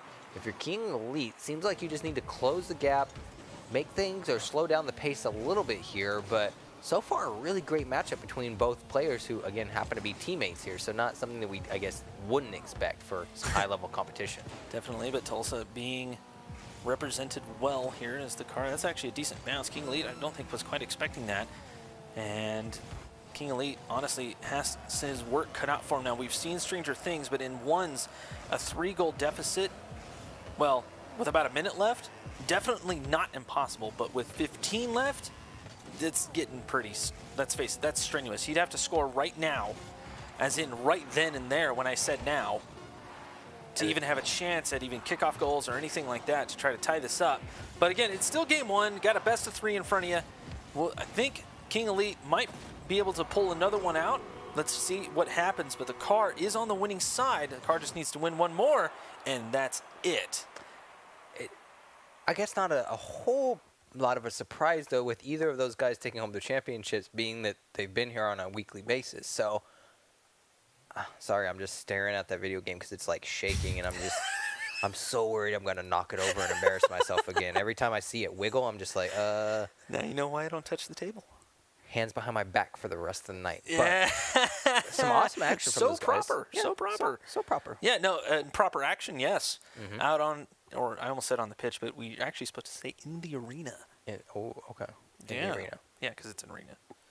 That's- Whatever. Anyways, yeah, no, in the arena. And the 1v1, you can see when it gets a little bit more high level, you can see how strenuous it is. You really have to be on your game. You have to think about every single move. Mm-hmm. And the best 1v1 players have had so much practice, they stopped thinking about it, which is one of the reasons why the car is able to excel at this. I was going to say, it seems like all the positions and everything that's going on right now for switch the sides. car seems like it's coming a lot more natural. Like you said, he's not having to guess about anything. And wow, just unfortunate, just a miss on the block there by King Elite, allowing the car to just bounce it in. I don't even think the car really expected this to go in because he kind of slowed down. Well, no. See, when you get up into the higher level, the higher echelons, let's say the car, First Killer, Mektos, the guys that you would see when you would normally watch, Right. and I'm speaking to you personally, Yeah, those guys do that stuff on purpose. gotcha. Okay. The car is one of those guys. Okay. So King Elite literally got juked, but in a different way. And King Elite obviously wasn't expecting such a slow play to come out of that. He was expecting something different. And again, the car just changing it up. It's really goal scoring in ones. Think about it like baseball pitching. If you think about it like baseball pitching, it starts to make more sense. Okay. So the car right here, his changeup this time was to pop it up, send it towards the net after King Elite committed for it. Gotcha. That's okay. it. It sounds so simple, but the mechanics to make that happen are very complex. Well, fairly complex. And it seems like he's, again, either been in those positions before, practice, whatever it is. Practice. He's I mean, he's on the money every time. He's not missing these handles at all. He's nearly won huge 1v1 tournaments. If I'm not mistaken, he was world number 1 at one point. Okay. In so, ones. And so this is his particular game mode right now. He's just yeah. that good at ones. I don't know if it's his preferred game mode or anything. Gotcha, I haven't really okay. had a chance to actually talk to him. But yeah, no, he's a force to be reckoned with. I guess that'd be something interesting if any of his colleagues or friends over there in the arena or in chat are helping us out. If you guys know if this is preferred game mode or not. Somebody but, ask him. Yeah. So just shout into his headset. Wave at us while you're pulling the headset off his screen. Tell us you love him. And Got it. But obviously, looking at the scoreboard, like you said, he's in the lead here for a reason. Oh. So Wow, the car going savage on King Elite. he doesn't want King Elite when they do these threes later to know who's boss, who's captain of the team. It's become a demo war as the car has the 3-goal lead, and now the car just using all of the boost on the field. I believe there's somewhere around 950 boost on the field at one when they're all full and lit, I should say. No, he elects not to score that. Kind of what we saw on the last match with King Elite, maybe just giving King Elite the experience or the opportunity to, figure himself out in this situation. What would you do to change it? What would you not do? Again, being that the car's already up one game, 3 goals in this best of 3 here, he's really just got to play the clock, make sure he doesn't make any huge mistakes to allow a lot of fast goals to come in. And again, he's not really allowing himself to be put into any dangerous situations where he has to, I guess, feel concerned or pressured at all. The car's doing a great job of just managing the ball. And King Elite, you can see he's definitely making some progress, and it really just comes down to timing and realizing where your opponent is in specific instances. And the car's just going to roll this in. I actually think he didn't quite mean to do that, but taking a 4-goal lead here. See King Elite just racing for it, and it seems like King Elite at this particular point is trying to play fast. Okay. But he's trying to go fast instead of being smart in his positioning and being faster to the ball. Okay. If that makes sense. It definitely does, because when you watch More of a hockey thing. Yeah, when you watch the car, he's playing that almost, I guess, King Elite seems to be trying to mimic how fast the car is able to get to the boost, get to the defensive positionings. Right. And it's just maybe doesn't have, I'm going to say the long-term experience maybe as the car has, or like you've pointed out, the car is just a 1v1 phenomenon. So this just might be the space where he really does shine. Oh, he manages to sneak one by. King Elite going ham on his teammate. Save that one for the highlight reel. That's right, yes. A fantastic little cut here. 1, 2, 3, and around. The car had no idea what was going on there. And I'm only making a huge deal out of this because I am trying to embarrass the car as much as possible. If you're King Elite there, you're clipping that, you're yelling It's at mine. everybody. I did it. I Share won. it. I won. I did it. But the car does not want to be outdone. Oh, he gets a little bit of a bump. Pulling the Taroko on his teammate here. I like it. It's such a fun atmosphere right now that we're having, and again, knowing that these guys are teammates and there's no bad blood. No. It's so exciting to. I want to be at this arena right now to see how the smiles on these guys' face right now have to be huge. Oh, yeah, they're probably dying. Let's face it, because I would be. If this was me and my friends, we'd be dying laughing. Oh, we'd be having a ball, and that's one of the, I think, the things that the Rocket League community. Oh, long shot, just enough there for the car to grab a little bit of a piece, and now King Elite couldn't quite get control of it, and that might be a little bit of an issue. Now, granted, it looks like King Elite honestly plays a lot of team-based modes. In the way that he's moving around the ball and the way he's setting up his touches and his sends, if you will. Yeah. He's going for the longer touches. He's not taking a whole ton of control on it. And when he does take control, it's usually a little bit slower. Gotcha, So he's okay. expecting a challenge, but his teammates would normally back him up. Okay. It's a setup thing. In ones, it's all gone. Right. So you have to take responsibility, and you have to set the ball up around your car perfectly as the car goes off the back of the goal. What a savage. Oh, no, the best goalie in the game reaches out, send it away. We talked about that otherwise so known many as the times. post. Right. Yes. And the big difference between EU and NA posts and corners is hilarious too, but a great challenge there by King Elite, and again, something so far that we're, I guess, not surprised to see the... Go ahead. Well, so for people watching out there who do play a lot of Rocket League and maybe want to try their hand at ones, if you are coming up to challenge a ball, and you aren't exactly sure where the other person is, he's probably behind the ball. And knowing that when you challenge, after you challenge, unless you're got momentum on the ball to put it into, let's say, the sidewall or further down the pitch, you're now in a dead spot, or I guess you're again, your heels are kind of up. So if the other player's behind the ball, like you said, when you make that move, easy goal. I mean, and again, I only know that because being such a noob at Rocket League 1v1s, I learned real quick that I probably shouldn't go for a challenge that's going to leave me sitting still after. And I've noticed a lot of players, again... Situational, but right, generally, yes. I get outplayed, and that's the problem because I don't come up to these events. I don't have a lot of that natural experience that these guys, and obviously the car, being a 1v1 god like he is, naturally has. He doesn't have to second-guess himself. And a lot of it just comes down to habit. It comes down to habit and how you practice and how you approach a ball in general. Do you come at it head on, or do you come at it from the side? Gotcha. You know, or do you come at it at a different angle, or do you try to come at it from a different angle every single time? Keep your opponent guessing. I've seen the car play insane ones. Okay. Insane. I mean, mind bending out the side of your head ones. I'm serious. No, he's absolutely fantastic. And he's moving on. But, well, no, that's it. Yeah. That was the end of the tournament. Oh, for no, he's ones. done. So he won. He won the one side. So he's feeling himself. The Coneheads are probably feeling really good now going into the 3v3. I was just about to say, that's right. Yeah. The 3v3 is just about to get started. Guys, don't go anywhere. We demonstrated a little bit of ones action, which is if you show up early, that's what you can do as well. Now, it's 3v3 time. Let's go, guys. We're going to be right back. We'll get it all set up for you. Don't go anywhere. You're watching Esports Arena on Twitch.tv.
So we fixed it. hopefully got some super glue down Probably. there, or Yeah, I think you won't hear about it from the boss. I almost said fingers crossed and did the this close. I'm not sure you what's okay? going. No, I'm knocking stuff over. I'm mixing up my hand signals. Fingers crossed. Yeah, it's just a strange This night. is a friendly reminder to make sure that you are properly hydrated. Be sure to drink enough water during the day. Hydration bot in chat. Let's get it. Hydration, that's right. I forgot about that thing. Oh, my God, yes. So we're moving on. To some 3v3 action Some finally. 3v3, yes. We have some Colorado action Awesome. up on tap. UCCS versus Come On Ray. Both teams making a comeback from, I think UCCS showed up a couple of weeks ago, correct? I believe it was Something along those lines. week 1 or 2, yeah, and I think they were one of the teams that also didn't get to continue because they had to go home early, if I remember right. And they made a decent bracket run, and we've seen, I think, one other team have some issues with scheduling and stuff like that about not being able to stay until the very end. But the 1v1s are over now, 3v3s are starting up. So if you guys are trying to plan for future events in time and scheduling and all that's maybe an issue or something that you're thinking about, plan ahead for that. Yep. But right now, I believe, at least in California, it's spring break. So you should be staying up super late and I forgot about that. We should have reminded people. spring break, yeah, Rocket League opportunity. Schools, though, are different. I think it's this week and next week that's spring break, so I hope to see a ton of you guys which we got word that we have 3 teams in Orange County. Yeah. So Orange County showing up this week, which is awesome. That's true, yeah. We'll have to see as the night moves on. But like I said, UCCS Frost versus Come On Ray, the Colorado Springs matchup, coming to you pretty quickly. I believe that everything is just getting set up and squared away once. And I guess I'm going to be most curious to see a little bit more about Come On Ray, because I remember their name. They were here, I believe, last week and the week before, if I'm not mistaken. Yep. But I just not recalling a lot of the gameplay in my head. I feel that like was they that did was pretty the good, though. Rocket League Garage guy. Gotcha. Okay, yeah. So they did. That surprised me They did a couple pretty of good, weeks yeah. ago, and then I did a little digging and found out that he is actually part of Rocket League Garage, and there you go. So yeah, according to what I can see, we also have someone in from Roseville. Okay, so Roseville showing up. This is, again, we have 7 total different locations. Yeah, you got the list. Obviously, we're broadcasting today out of the Orange County location. So if you guys ever want to come, hang out, say hi while we're streaming or casting, that's obviously a great place to do it. They won't allow you up here though. I wouldn't No, allow them up here This either. is a VIP area. Secret. We're inside. We don't want you guys knocking down our games. Only am I allowed to break video games No, inside no, the no, Esports Arena. not break them. Just Just gently knock 'em down? No, knock 'em I'm gonna down. break them. I'm gonna go Mario mode. I can't go Hulk mode because I'm not like. Wait, are you gonna jump on him? Maybe. I think I can jump. Boing! I'll throw some fireballs at him. I'll put on my overalls and change costumes. I'll get a Yes. little raccoon tail. Yes. Would you allow me to dress up as Mario and cast one day? Duh. Hello. Why are you even? How have you not done it yet? I feel like chat would enjoy me dressing up as Mario, or maybe like a Koopa Troopa or something like that. No, you be I have Mario. to do Mario, yeah. Yeah, I'll bring in a skate helmet and I'll keep that going. That's the name I like to see my boy, Aunt Jemima, or my girl, or my grandma, guy, my aunt. guy. He's a guy. Don't worry. Looks like he's playing with a completely different team actually. Lava Lashed, trying to play off of this. He doesn't have the boost. Trying to follow through anyways. Jay Hensley, another newcomer. Beautiful car. So a whole new squad that Aunt Jemima's rocking here because I feel like we've maybe seen Lava's name somewhere. It seems, I don't know, oddly familiar. I want to say maybe another team he was playing on. And again, something we've talked about before, guys, is you have a chance to show up at one of these events and maybe just make a throw together team and make a bracket run like these guys are doing here. But obviously going into round 2 of the best of 3, not a whole lot That going is come on, here. Ray. Okay. And Trying to kind of figure out the team names. Obviously, our feed is just a little bit grainy as well, so we're trying to make sure we know who exactly we're looking at here. Laugh on the pickup. We're going 3v3 style. This is round 2 action for the West Coast. Jason can't quite do this here, trying to defend his Laugh. popped up. Not a whole ton of boost, but it's an open net. It's going to make its way down and in. Come on, Ray opens up the scoring. Look like, unfortunately, UCS Frost just out of place there. And we saw Laugh last week make a name for himself here inside the Esports Arena, doing a lot of big things. So it's great to see him back this week. He is rocking the Rogue clan tag or emblem picture there. So maybe that's somewhere that he's maybe trying to make it to. Esports Shop. Yeah. Esports Shop. That just came out, so I don't blame him for rocking it. And he's wanting to represent or maybe make a path for himself. And again, Esports Arena, guys, this is where you need to be doing this. And right now we're seeing a great challenge for control of the pitch here. But unfortunately, Come On Ray just with the walk-away goal. Yeah, Frost, again, getting ahead of themselves. The positioning not working for what they're trying to do. You can see Raimundo just trying to keep control of that to set up for Jason. A fantastic little play there to make sure they secure the goal. But again, Frost just not leaving anyone back. The rotation breaking down. And I'm a little bit, I guess, surprised to see that, knowing, or at least having the knowledge of how experienced Aunt Jemima is. And that's what we like to see, coming in straight for the double challenge, getting past two guys by himself to win it and put the ball in. Aunt Jemima, this is what we want to see from now on. Yeah, well done. Breaking out the scoring here for UCCS Frost.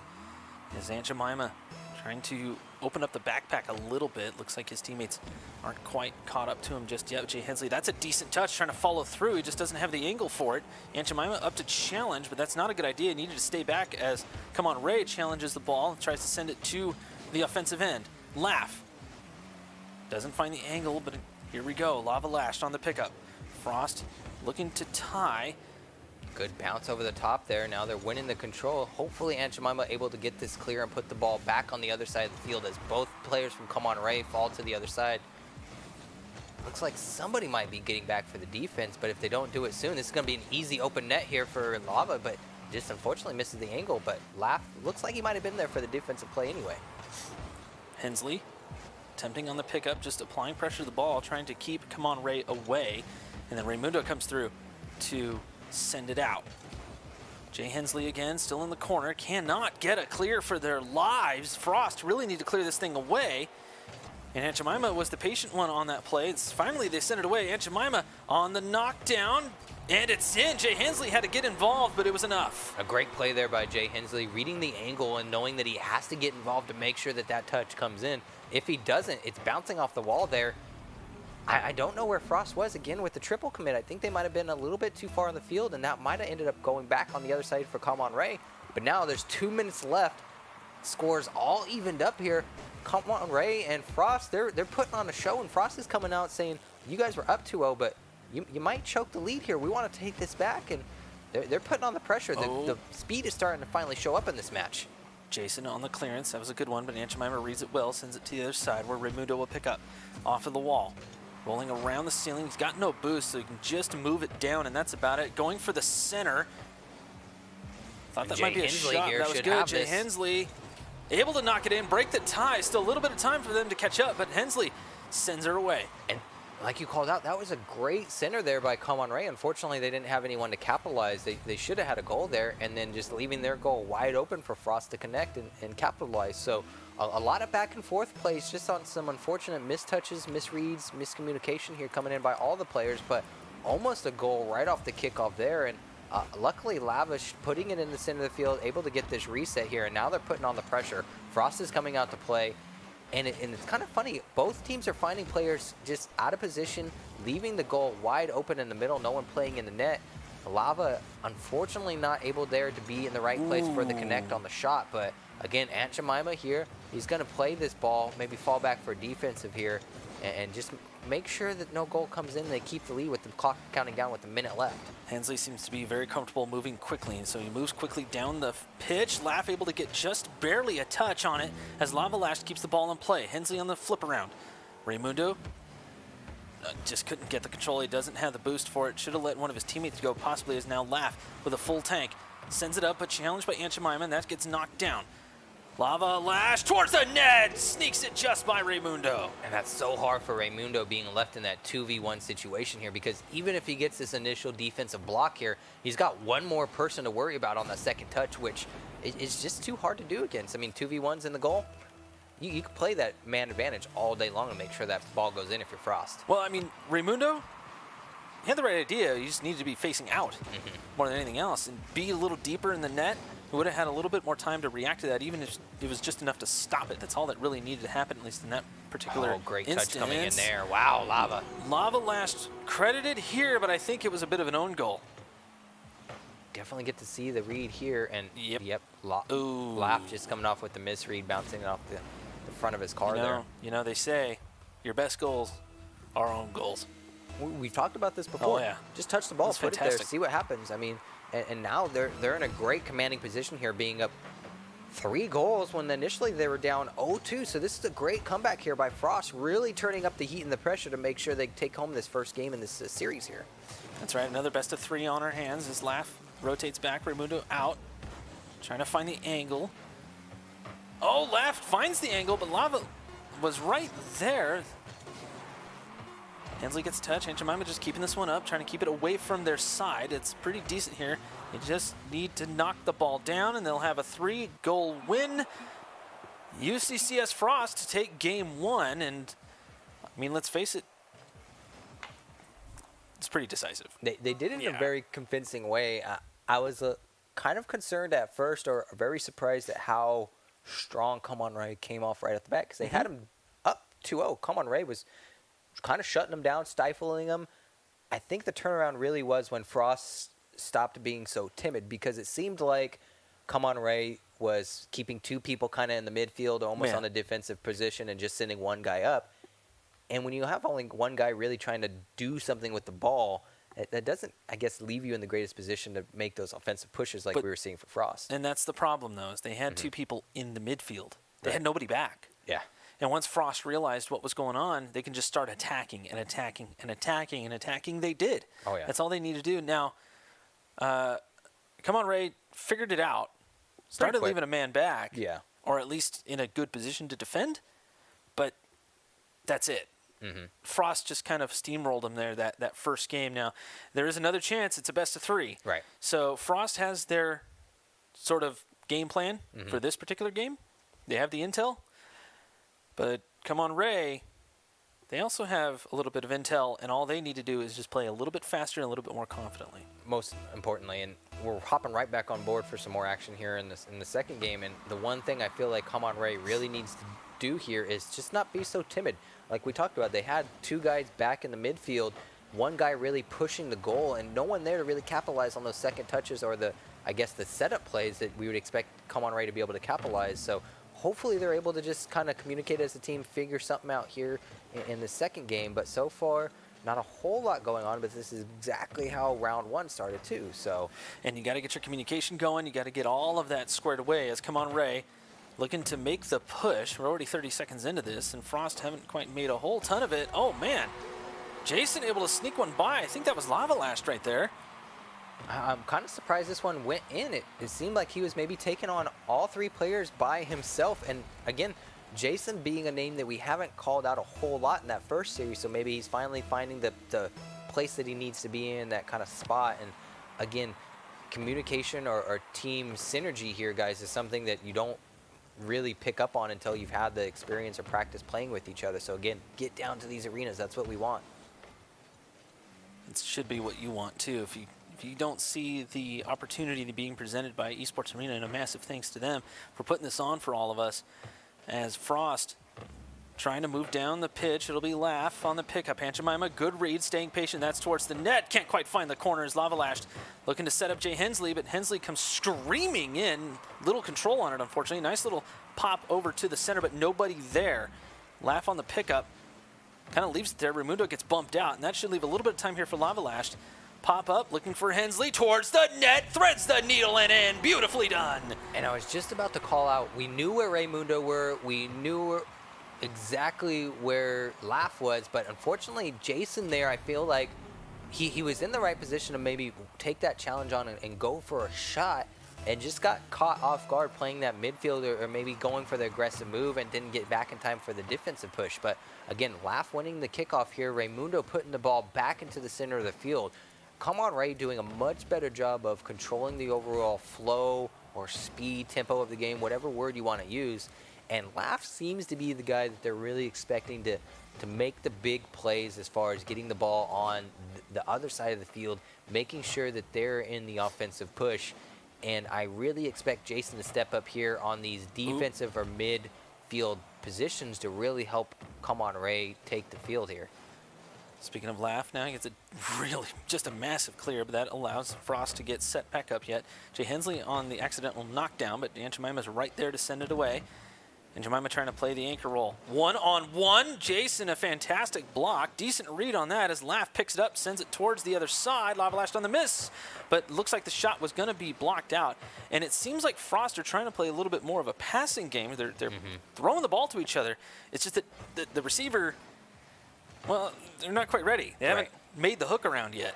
And it seems... Oh, down Main Street. Aunt Jemima's there. Doesn't even need to touch it. Wow. And Come On Ray find themselves 1 goal down.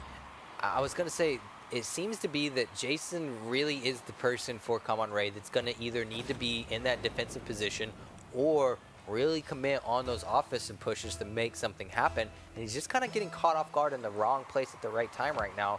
And Frost is really capitalizing that. At the same time, it seems like Frost is maybe chasing the ball a little bit too much once it gets on their side of the field. Kind of all 3 players in the corner, I don't know what maybe they need to do, but they're in the lead at the same time, so... Some of that comes down to, Aunt Jemima being able to anchor the team. It looks like there's a little bit of coaching going on as well. As Laugh bounce off the crossbar and out, Raymundo got involved. And I actually disagree. I feel like Laugh actually needs to be the one playing third man the most. As a pass over to Jay Hensley, Bardowski and out. And again, the goal being the best goalie in the game and or the world. As slow touches galore here, Laugh trying to take advantage of this. Lava Lashed on his way out and manages to roll his way in, and we have a tie game. And that was a great call out by you to say that you think Laugh really needs to be the person to step up here, because it does seem like, at least for Come On Ray right now, he is the captain, leader, the person kind of keeping his cool in every situation. And I feel like Jason is the one that is maybe the one kind of maybe not as experienced or polished as the other two. Right, and that's one of the reasons why you would want Laugh towards the back end and sort of defending that solidarity, the net. So, well, not only solidarity, but because of his experience, he'll be able to recognize a play when it starts to happen, and he'll be able to recognize when the defenders will be there in time. It's kind of like there was a few instances in pro setups back in the day where you would have that. Someone super mechanical like a Jacob or something along those lines who can suddenly launch from a defensive position straight onto offense and be able to make a goal almost every time. Right. Laugh seems to kind of fill that role, or those parameters, I should say. Maybe not necessarily that role, but it really just comes down to his teammates also participating in that it creates those opportunities. And then Laugh comes in to take care of it. Now the rotation has to be good as well. Right. So there's a lot of aspects to really make that work. Come On Ray seems like they have the idea down. Oh, most definitely. They seem to know the overall role, the position that everyone needs to be on. They just seem to be missing the timing on where they need to be or what they need to be doing at that particular moment. But Raymundo, great ball control here. Unfortunately doesn't capitalize, but Laugh able there to come in with the cleanup. And now it's a 3-2 goal lead there for Come On Ray. Nice Raymundo just on the flip side, just getting it in towards the net. Laugh on the finish. Aunt Jemima tried to control it, and that's really all he could do. There wasn't much else. The ball was starting to cross the line. He couldn't just clear it away without a whole ton of risk, and he didn't have a whole lot of room to maneuver there. But now Come On Ray looking pretty confident. Lava Lashed over to Aunt Jemima. Raymundo trying to fly through and knock it away. Lava Lashed on the miss. Laugh coming off the backboard, and Jay Hensley right there. 15 seconds left, and Come On Ray could tie up this series as Jay Hensley just popping this one up. Aunt Jemima towards the net from midfield. Raymundo can't get the touch. Oh, perfect touch by Aunt Jemima, and Raymundo just trying to find himself in the right spot there to be able to keep that block in to make sure this doesn't go to overtime. Is that Raymundo? Yeah, it was Raymundo. Oh, but just doesn't get the right angle on the front of his car. Maybe just didn't time it right to get there fast enough, it looks like. And now we're going into some sudden death action here. 5 seconds left. My hands are sweating. I'm pulling out the deodorant. Oh, nice little pop-up there by Jay Hensley. Lava Lashed is the one back trying to read the play, but Aunt Jemima is up there as well. Laugh to knock this one down, and we have overtime, game 2. It's only round 2 here in West action. So Laugh, again, kind of in the right position there, falling a little bit back here. Again, just getting all the right touches. Him and Raymundo doing a great job here of putting the ball on the other side of the field. And this is where I really expect Jason to kind of come up here and maybe be a little bit more in the middle of the mix of what's going on. But we haven't seen his name quite yet in this overtime matchup, but he should be in the goal there. No, he was there. No, Raymundo was there. Trying Jay Hensley. Oh, the rotation kind of broke down. Laugh racing back, able to get there just in time to take on Aunt Jemima. Laugh left for Lava Lash. Here's Jason. Fantastic job there. Gets it to the center. Jay Hensley, that's a big miss. There wasn't anybody in the net there for Come On Ray. Come On Ray doing the exact same thing, though. Raymundo towards the net. Laugh on the fake. I thought Raymundo might have a chance there, but Aunt Jemima to chase this down. Possible open net. We can't see who is in there. Less than a minute into overtime as Jay Hensley trying to read that off of Aunt Jemima. That's just not going to work. A little bit of miscommunication there by their team, because that could have been a great passing play set up by Aunt Jemima. But Jay Hensley unable to communicate there. And now it's a little bit trickier of a comeback here for both teams. Just a little bit as Jay Hensley on the pickup. Set up, possible. Laugh was up for it, though. Fantastic read as Jason just racing by, trying to keep Frost away from the ball as much as possible. And Aunt Jemima on the pickup, trying to place this one off of the backboard. That's a tough read off of the corner like that as Lava Lash comes screaming through, but a Come On Ray member sends it away just enough. Gets a little bit of chrome on that ball to send it out. And now right back to the midfield we go. Laugh takes on Aunt Jemima. That's towards the net. It'll go wide as Jay Hensley challenged by Raymundo. This is centered. Where is someone? Nobody there. Aunt Jemima able to get the clear. And now this is exactly where we want to see Laugh. He's pushing the ball down the field. We can't see exactly where the other players are all. He centers it up here. I would expect, the demo comes in. Not a whole lot going to develop here because now Frost is going to be able to reset. The ball's in the air, and this is going to be an offensive push here now by Frost. But unfortunately, just a breakdown there, and now the goal's wide open. If Jason can come through here, he gets the demo. Laugh puts the ball in the air, and now all three players from Frost are going to be back, and we're going to see a fight for control for the pitch here for the next, 10 seconds or so. Jay Hensley's getting the ball, just kind of trying to win control, get it on their side of the field. But Aunt Jemima, this is the guy that's been doing so many things for Frost all night, but a lot of bumps and grinds going on there. Everyone kind of just maybe letting the nerves and anxiety kind of get in the way. It's starting to be a little bit bumpy, but Jay Hensley coming through with the read, bouncing over and around two people to take this overtime goal. And, this is so pretty. Look at this right here. And pop. That's all that was needed. You can see, I think that was Laugh trying to race back, might have been Jason, to try to knock that one away. But just the angle that was of attack was just not going to work. That was fantastically done. Lots of speed on the shot, and well done to secure the win. Frost doing a fantastic job. I mean, that's some high-level gameplay we're seeing right now. But you know what? Come on, Ray. Oh, yeah. Looking so much better. So good. Wow, they have worked on a lot. There was only a one-goal difference, so they obviously took the time to kind of, I guess, maybe figure out what they needed to do, try some different things out, implement some different maneuvers to figure out what's going on. But, again, Frost being a collegiate team, having all that just natural experience, you can see that not only do they know what they're doing, but they know what their teammates are going to be doing. And that, I think we only saw maybe one instance there where between Aunt Jemima and Jay Hensley where it kind of broke down there for a second, but I think everything for them is going maybe so smooth that they're maybe a little bit too relaxed right now because they're just a little bit letting things flow and not having to work too hard. A little bit, and Come On Ray started to make challenges a little bit faster. They just started throwing themselves at the ball a little bit. Yeah. There wasn't a whole lot of control involved, and in that situation where they're doing the best they can to be as fast as possible. Right. And it looked like the goal really was just to challenge the ball. And in that situation, that's exactly what they need to do. Just get there. Yeah. and create those opportunities. The problem was once they had the opportunity, they couldn't do much with it. It definitely collapsed on them. And I love the analysis that you made about Jason. And I think that's the role change that Come On Ray's really going to need to do to make things work. I understand their philosophy. Maybe they just don't feel as confident in the mechanical skills of Jason to be out front. But like you said, if you're a leader and you're the captain of the team, you're the person that has that experience and that knowledge of where you and your teammates need to be. So you really need to step up and maybe say, hey, I'm going to take this anchor role for this next game. And again, there's 4 or 5 more weeks of practice here, guys, if that's what you're looking at this for Rocket League Tuesdays. Right, 4 more weeks after this, yeah. So why not take that opportunity to say, Jason, try this rollout for a change and actually switch some things up. The key is to not play any roles. Again, with 3v3s, yeah. Everyone especially with 3v3, you just got to know where your teammates are and start rotating around each other and making sure that everything is covered all at once. Doesn't even matter what the other people are doing. Just make sure it's all covered. And Jason, maybe not quite there yet. Right. But it looks like he showed some improvement. He's doing a fantastic job. But we do have another game to watch. This is game 2 of the lower finals in the Central Division, or the Central locations, if you will. This will be the Whiffers in Tulsa versus Boomba in Fort Worth. So 2 new teams, a bunch of new names for us here. So not a whole lot of experience as far as background analytics or commentary for you guys on this game. So we're just going to kind of be calling out what we see here. And it looks like we have some people here without names. A little bit even tougher. But yes, that's one of the awesome things. Obviously, some new guys coming out this week to kind of test their names. So they're in losers finals trying to make their run through that bracket there. But so far on this match, there's been a minute past.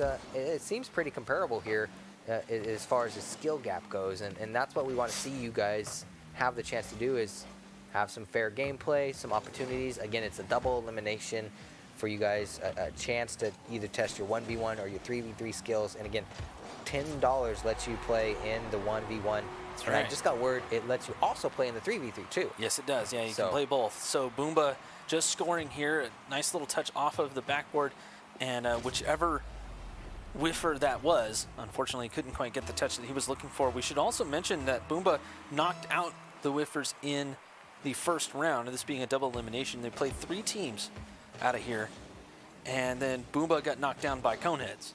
Okay. So we could potentially see a rematch here between Boomba and Coneheads for the finals, as another score by Boomba. Looking pretty strong here, the Elder. Yeah, just 3 players on Whiffers kind of just flooding the goal. Again, you talked about this right before we started this matchup here. Not necessarily playing a particular role, but the ability for each person on your team to know what role needs to be played at what time really shows, wow. Again, just 2 guys kind of caught standing still near the goal that probably could have done some kind of defensive movement with the block, but again, the Whiffers maybe just not with the experience, the knowledge, the practice, a whole lot of things coming into play there. Yeah, there's just a lot of stuff going on, unfortunately, but it all comes down to positioning again. If you were to position yourself in a better spot to be able to make a better challenge to the ball, you probably wouldn't have missed, or you would have had a greater chance of at least hitting the ball. Yeah. So instead of becoming the Whiffers, you would become the hitters. And one of the things that obviously naturally brought me to Rocket League as a game was I played soccer when I was younger. Sure. So seeing a lot of the similarities or the knowledge between the games is something that obviously I probably have a little bit of advantage of. And right now watching the Whiffers, they're just, I guess, when you're looking at things from a team environment, they're just not coming together, and that's what's a little bit tough. And you see that again in all these different sports, especially we came from the 1v1s earlier, so we can't talk about that, but when we're talking about the 3v3s right now, the more practice you guys have as a team is going to make a huge difference as you guys make these later bracket runs, because that's what we're seeing right now. And the argument that you can play online all the time is one thing, but you can't really play in competition all too much. Yes, there is a lot of tournaments that happen, okay, but the one thing that Esports Arena has to offer is that you are live. You're in a LAN environment. You are in a completely different setup, and this is great practice for if you guys want to get serious and just see what happens with your Rocket League career. This is a fantastic way to get used to playing next to your mates and being ready for that situation. Oh, yeah. That said, it's also really fun. So, especially in a relaxed environment like this, you pop open a soda that you can get at Esports Arena, of course, and how about their chicken sandwiches? Or have a chicken sandwich while you're waiting for the next match to start. Are there nachos? Or whatever. Are there hot dogs? You hungry? I think a little bit. Just you a little hungry? I'm starting to. I think it was all that talk about food earlier. I'm just starting to get warmed up and hungry now. Wait. Whiffers managed to nab another one off of Boomba. Making a little bit of a comeback here. So. Yeah, nice little touch right here off of the wall. Didn't whiff that one. A fantastic play all around. And I like the play on names that they have for themselves because, again, this might be a group of guys that's just looking in here.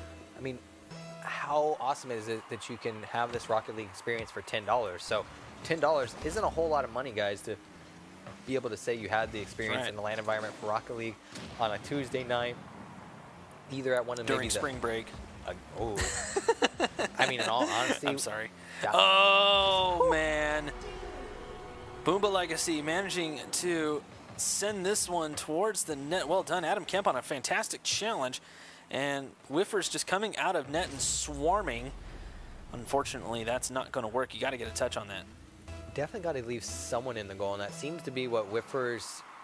It looks like earlier, and that was going to be one of the connections I made to regular soccer, that you see, I guess, a good goalie in real soccer do, and a good goalie in Rocket League do, is they're constantly moving.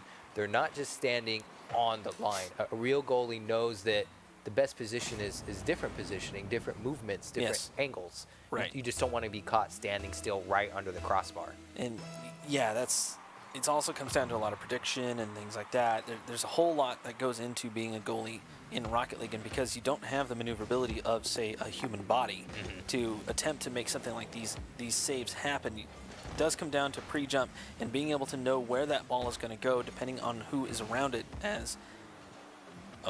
Shot possible. Boomba Legacy attempting, can't quite do it here.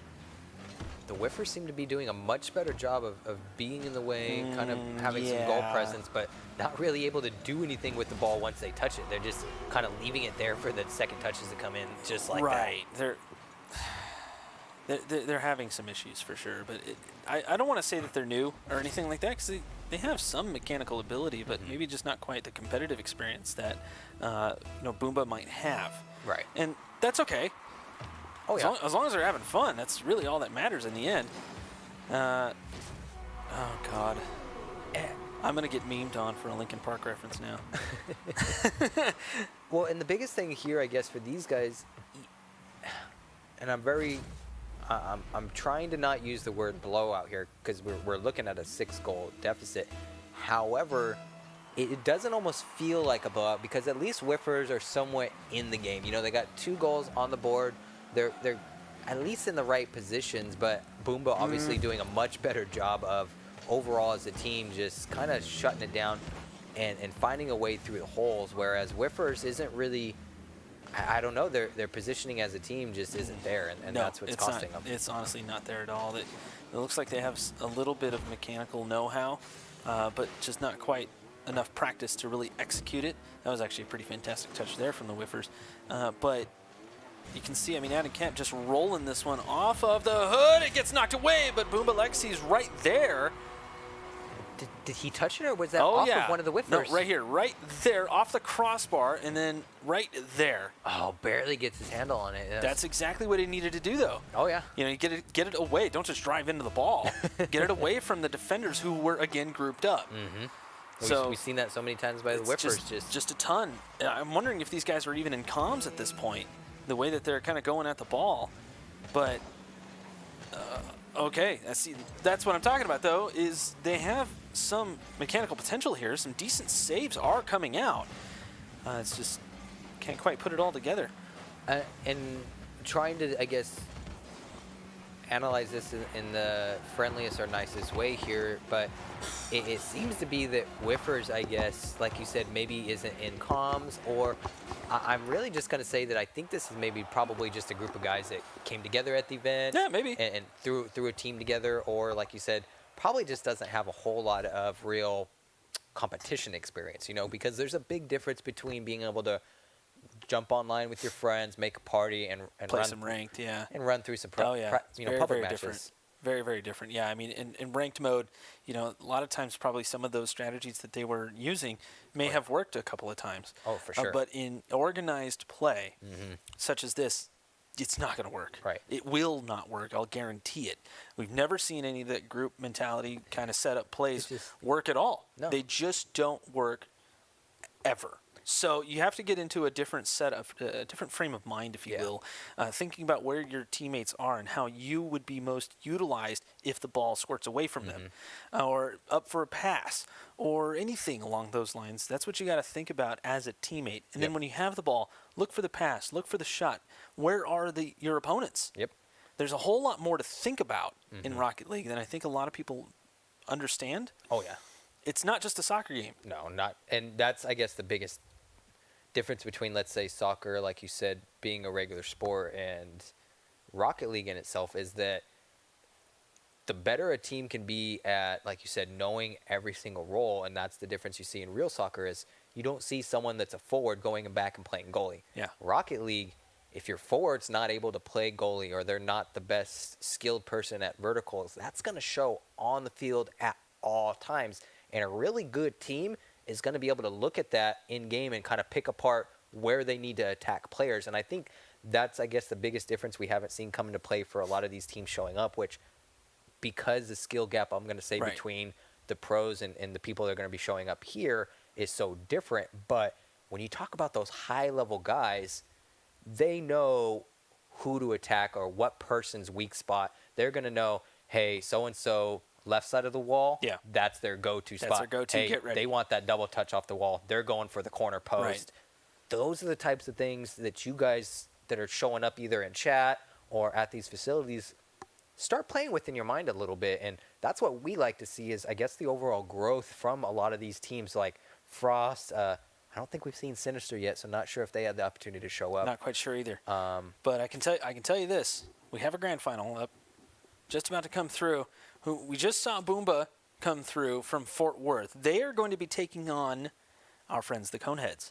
Oh, okay. Yeah, that's right. Coneheads from Tulsa. So Boomba is going to have their work cut out for them, let's face it. Coneheads do look pretty strong. We saw them in the 1v1s.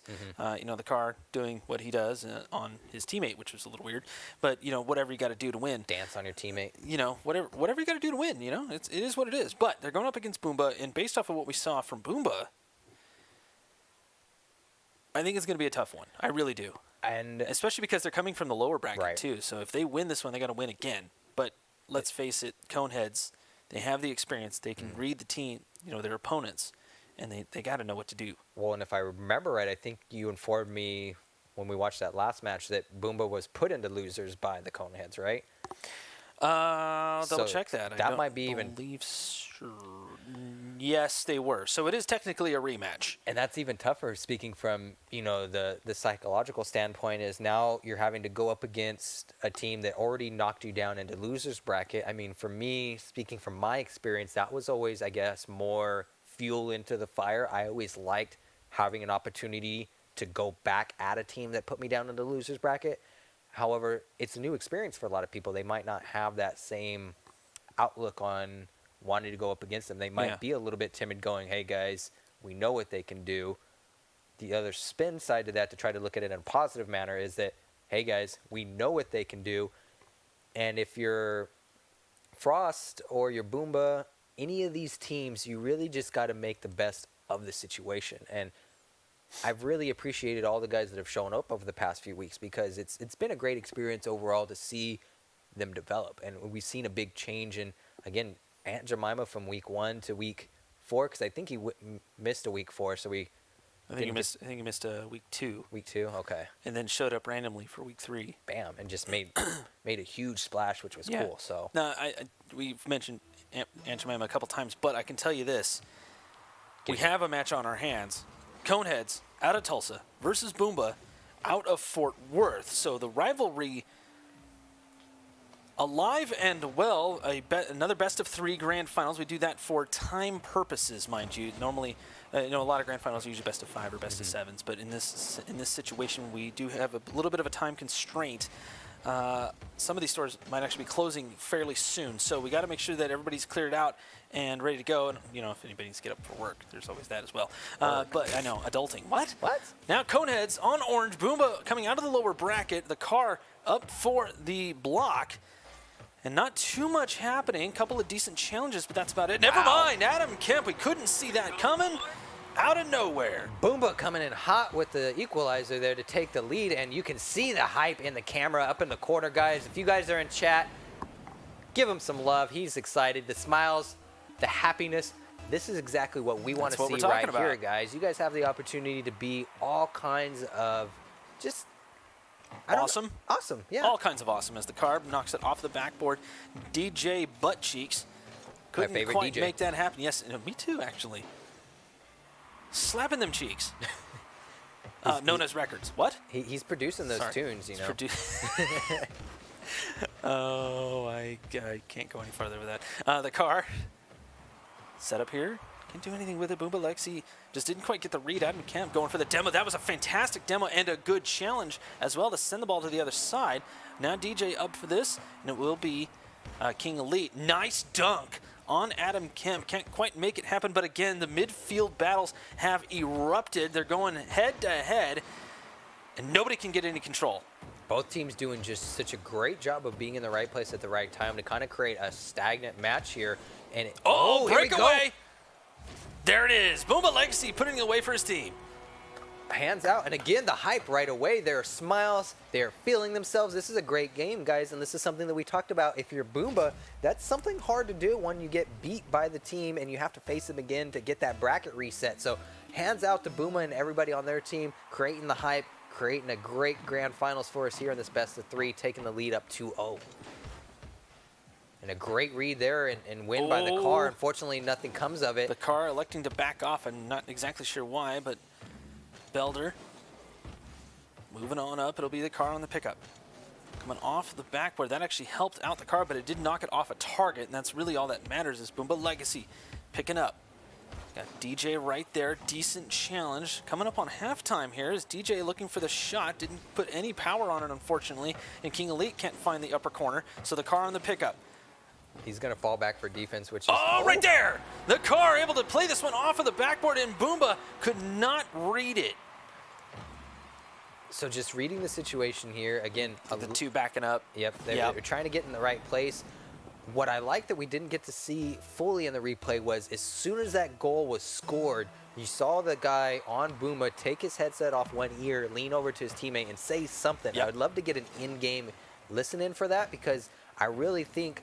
Again, knowing how skilled Conehead's here, this is awesome to see Boomba hanging right in there because we know where Coneheads comes from as far as the previous weeks and how they've been doing. To see a team that we don't have any knowledge of, like Boomba, kind of make a name for themselves here in this grand finals is awesome. So again, guys, get your butts out here to these Walmart locations, get your hands on one of these overpowered PCs, pay $10, and have some Rocket League fun. This is what these Tuesdays are all about. And maybe if you're not a Rocket League guy, get down to one of these locations any other night of the week and get into some action as well. We got a close game here, though, as it was actually a pretty decent touch there by King Elite, but this one's on target. It'll get blocked away. King Elite grabbing a little boost and looking to attack as Adam Kemp is right there, set up for Belder. Not going to happen, but off the corner, nice and high. It'll be the car on the pickup.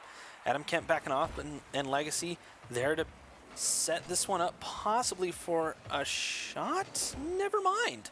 As DJ can't quite do this. It'll be Adam Kemp. Oh, it's shut down by Butt Cheeks. Great challenge and read there by Elder to make that block in the midfield.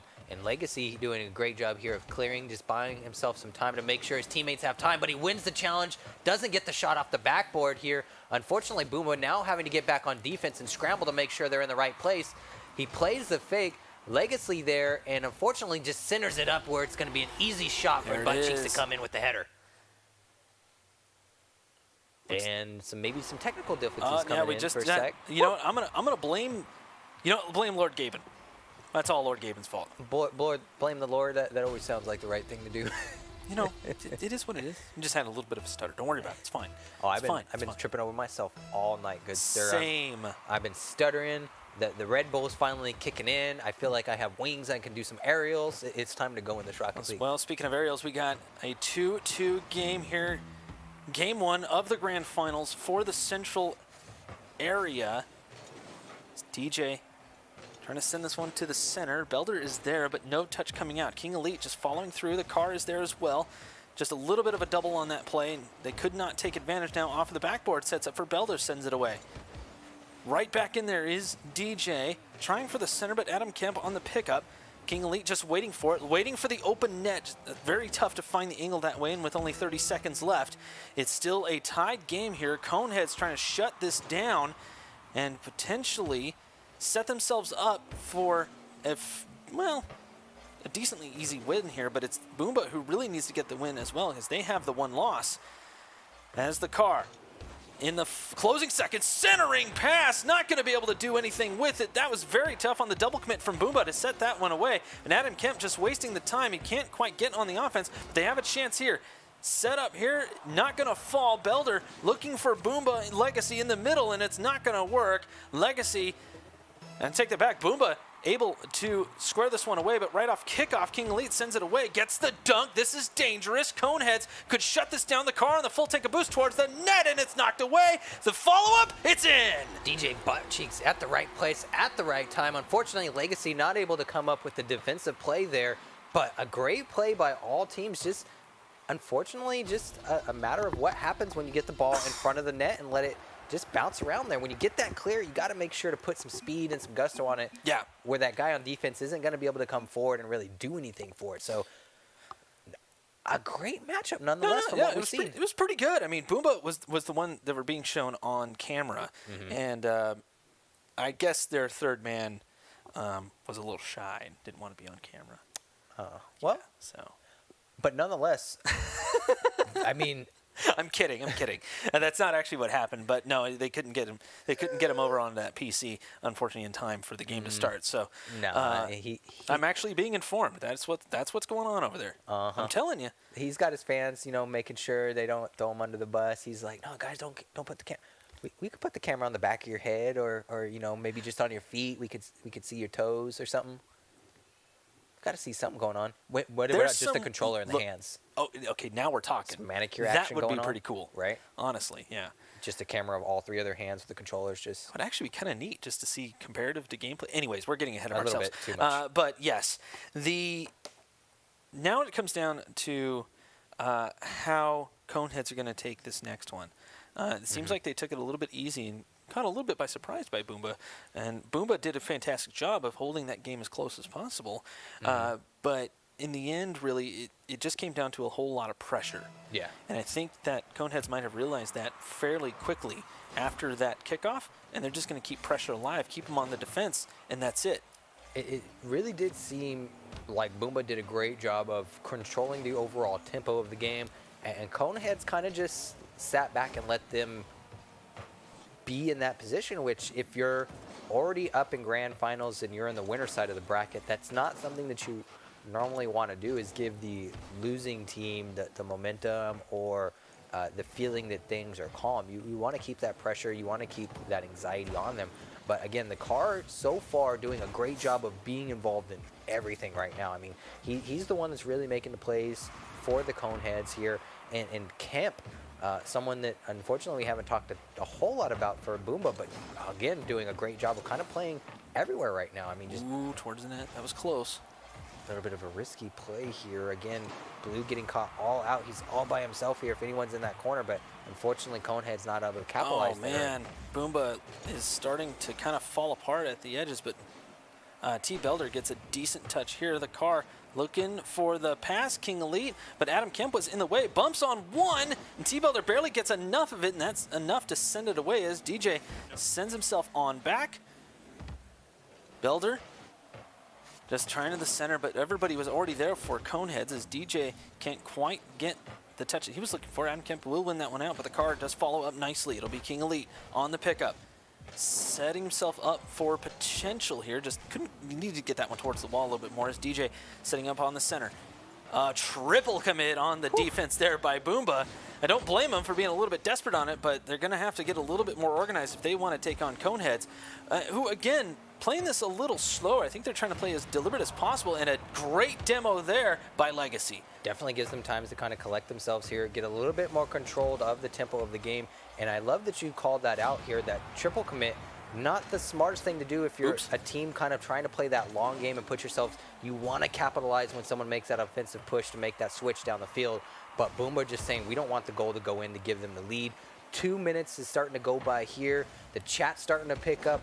my emotions are starting to pick up. We're getting into the final moments here, guys, where this is where the high-level action. Ooh, that was an okay shot. It was going to be off target, but it was a good idea to send that one away anyways, as Legacy leaves it for Kemp. That just goes right off the backboard, and King Elite trying to get a little bit of control on it, but Builder is there. Just past halfway here in Game 2, Boomba trying to stay alive in the tournament, and Coneheads trying to take the whole thing. It will be Kemp getting the dunk on. Who gets the touch? It'll be the car. Kind of expected that a little bit. Having to wave dash in order to get a little bit of speed on it, but Adam Kemp is right there. Slow play by Boomba. Oh, the triple commit. Will this roll in? It will off of the corner. Barely hits that corner for the right angle there. And I mean, again, this is, I think, what's going to come down to is not really any mistakes, just situations playing out for themselves and one team just winning the situation over the other, which with as high level skilled as we've seen from the Coneheads and Boomba, this is exciting to watch here, guys, as this final moments here click down. These 2 minutes are going to go by so quick.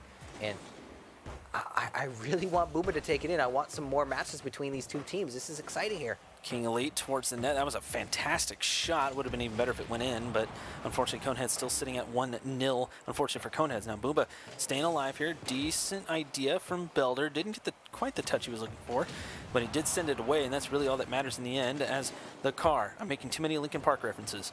I'm sure somebody is ticked off at me for this, but about 1.5 minutes left, and Coneheads basically just need to keep the lead alive, and that's it. I mean, they're doing exactly what they need to do, though, and keeping Boomba on the defense, and that's it. They've done a great job this game of really kind of controlling the overall flow of the game. Like you said, really stifling Boomba to make sure they don't have a chance to breathe in any position or get any opening to really, I guess, make themselves in a disadvantaged position. But so far here, I'm going to see the car. He's really going to come out to play in these final 30 seconds and make sure that, unfortunately, Boomba doesn't have a chance to do much here, but both players on the Coneheads just getting caught again under the crossbar, sitting still, and now the equalizer comes in with 1 minute left. The pressure's on now if you're Coneheads to try to figure out why you're letting something simple like that happen at the end. It's the way it goes. I mean, Coneheads got kind of stuck on the offensive end. They got in that mindset, and so now they're going to have to defend a little bit or just keep up the pressure. Nice little chipper here from the Cars. Legacy, oh, a triple commit by the Coneheads. Let's see if they can do anything with it. But no, the Car able to get there in time. He's low on boost, trying to get back for just some sort of resource. Looks like he finally does at the center as Boomba Legacy attempting to challenge this. It'll be the Car. That's a weak touch. Nobody there to help him out, and Adam Kemp is the one to knock it away. Less than 30 left. Butt cheeks right there. Yes, I'm going to say his name. That's how he wants to be represented, and that's how we're going to call it. It'll be the Car to send it away here with just over 10 seconds. 10-second timer goes off. The Car right towards the net, and not going to happen. There was a goalie there. King Elite is blown up on the play. No pressure coming from Coneheads. It'll be popped up here for Adam Kemp, and it's a big miss. We go to overtime. Whew. And that's, if you're Kemp, that's not a bad thing here. You kind of get to collect yourselves a little bit, make sure you have support here. But this is where all the marbles comes down to play, guys, as the Car wins a great touch there. Conehead's looking to make an offensive push as DJ Buttcheeks, again, the right place at the right time, really making his team have a chance to put some shots on goal. Oh, my God, what a touch. Oh, King Elite, a risky challenge there. That was very close as the Car setup can't do anything with it.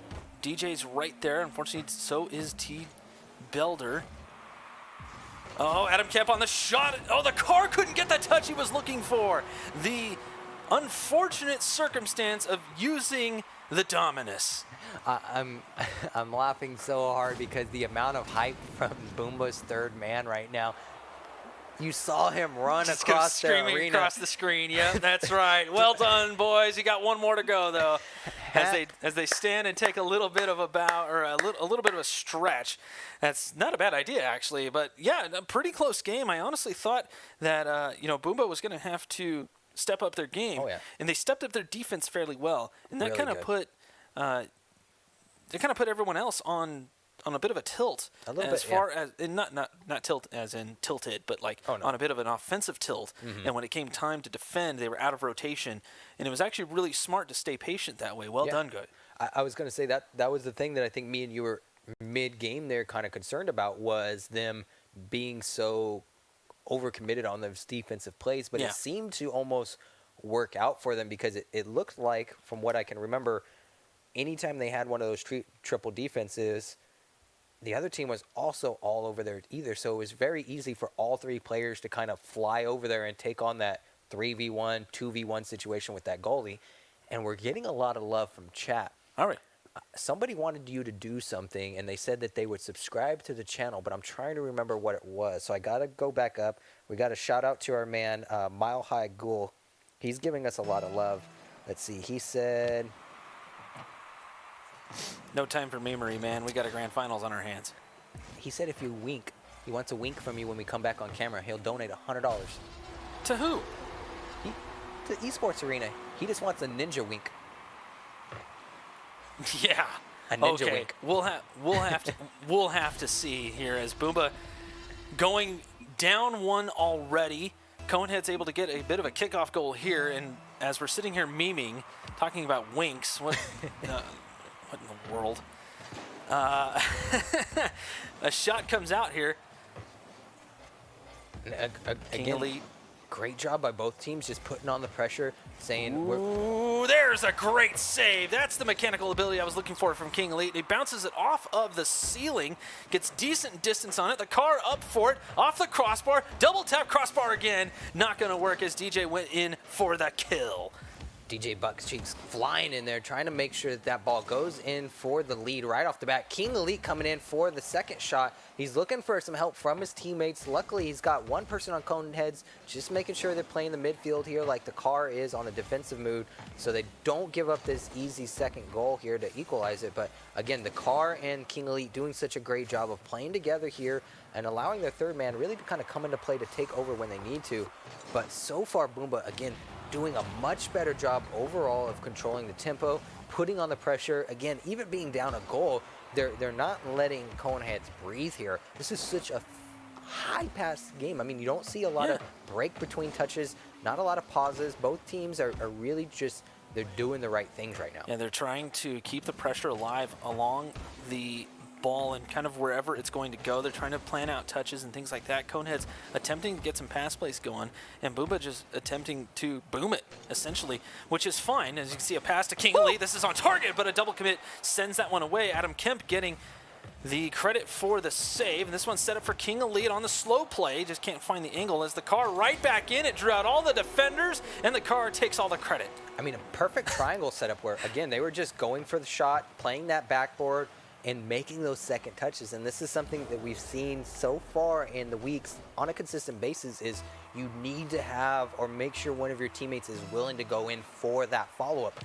It might not always work, but there's been so many opportunities to miss by not just trying for that follow-up shot. The car off of the side wall. He manages to get it just past the defender from Boomba. This shot is insane. Well, I mean, actually, I guess it's pretty basic for the car. A nice little front flip towards the ball to just keep that one going, trying to conserve as much boost as he can to send it away, rocking the splice decal. I like it. Fantastically done here. The Conehead's taking a commanding lead with 3 minutes left, and the car trying to set this up for his teammate. That's King Elite, actually, as Builder will back out. Kemp right there, keeping the play alive. We haven't seen too much offense from Boomba just yet, and that's obviously the biggest difference between this one and Game 2. Yeah, they haven't really had a chance to get a moment together to make an offensive push or put any shots on goal. And if you're Boomba with 2.5 minutes left being down 3, you really got to do something here to shake it up. Put some shots on goal, at least get Coneheads in that defensive manner, because that seems to be where Boomba accelerates, is kind of taking advantage of that. That was a huge demo right there on the car, who was trying to dump that one in front of the net as King Elite. Will miss this, but that's okay. As DJ comes through, that's a great save. That's actually on target. No credit for the save, so I guess technically it was, but now King Elite towards the net. There was a defender there, an unfortunate touch, but it's a 4-0 game here for Boomba, and Conehead's just running away with it at this point, unfortunately. Yeah, and this is... I love the excitement, the enthusiasm from Boomba, but if you're Coneheads, this is exactly what you needed to do. You needed to collect yourself after that second game, really kind of figure out what did or didn't work for you, and come back and shut things down. And again, being up 4 goals with 2 minutes, we've said this so many times, there's crazier things that we've seen happen in Rocket League, but the more time that clock ticks down, that the sweatier your hands get, the shakier your heart starts to increase. Hang on, I think you're making Booma nervous. Relax. Making me nervous. But no, you're right. You just got to clear your head a little bit. And okay, so 4 goals left. You got a minute and a half. Is it doable? Yes. Can you do it? I don't know. This is the time for Booma to step up. Show what they're made of. They have a chance here as Belder looking for a touch as DJ and the car actually clear this one away. And just score as many as you can. And hopefully it's 4. As Boomba Legacy can't quite make this happen. It'll be butt cheeks to pick up. That doesn't sound good either. You never want to have to Thanks, pick up butt cheeks, but we've talked about this before. The Rocket League community, very meme friendly. They love it. Of course they do. I mean, I love it too. It's just, you try to keep a level of professionalism. Geez, DJ. But you know what? That's your name, and that's what we're going to call you because we're a professional. Oh, yeah. Ish. Oh, keyword. Double tap off the... Oh, man, the backboard. That could have been gnarly for Boomba. That might have opened things up. But King Elite just killing the time. And honestly, I hate to say it, Boomba, you guys have put up a heck of a fight, but this is pretty much what Coneheads need to do is just kill some time. Yeah, we saw that, and you called it out, that double commit by both butt cheeks and I believe the car going for a block. And I think what the method or the madness behind that is they're really just trying to make sure no shots go in or stay close to the goal. And the more time they can waste by just being a nuisance, and again, just being a waste, the easier this game is going to close out here, because every touch they get is another 3 to 5 seconds just wasted off the clock here. And again, that single touch by butt cheeks just solidifies the game. Clock's going to run out here. Congratulations to Coneheads, but Boomba, a great showing nonetheless. No, Boomba, a fantastic showing. And as the time winds down here, we'll get one more goal in for the Coneheads. They're going to have to take a kickoff because there's the 1 second on the clock. Thanks, Coneheads. Jeez. Boomba, if you can hear us, wave. They're excited, though. I mean, I guess they're excited. I really wish they would wave at us. Say hi. Don't be a strangers. Come on. Where's the shy third man that came running across the arena? That was actually fantastic seeing the run through after the win. That was probably one of the best moments that we've had this whole month here at Esports Arena. Guys, well done. I don't know if you can hear us or not. I hope you can. Yeah, there you are. Woo! Well done.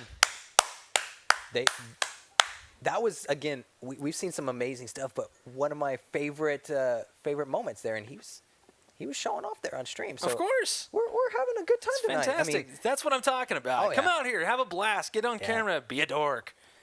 You gonna do it for them? They're asking for it. Oh, I ain't doing it. No? No. I'm not gonna see any of that.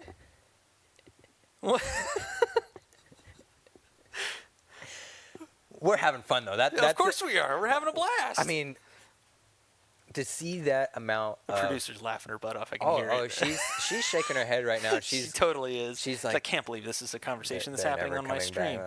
Yeah, no, we're totally fired because of that guy. Psyonix is like, we're not sponsoring you guys anymore. What are you guys doing over there at the Esports Arena? I have no idea. Winking at people, smiling, and honestly, having fun? What? You and I have no idea what we're doing. Not at all, no. Actually, I'm pretty confident that we do. As long as you're confident and that shows through you, we will do just fine. Through you, yeah. Why me? Because you said you were confident. I said we.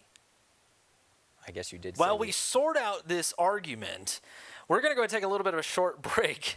But when we come back, I believe we're going to have some West Coast action. We have had signups here in OC. We've had a few other signups in a variety of other stores. So stay tuned. You're watching Esports Arena on twitch.tv.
we're jumping right in here. It will be UCCS Frost versus Cal State Fullerton.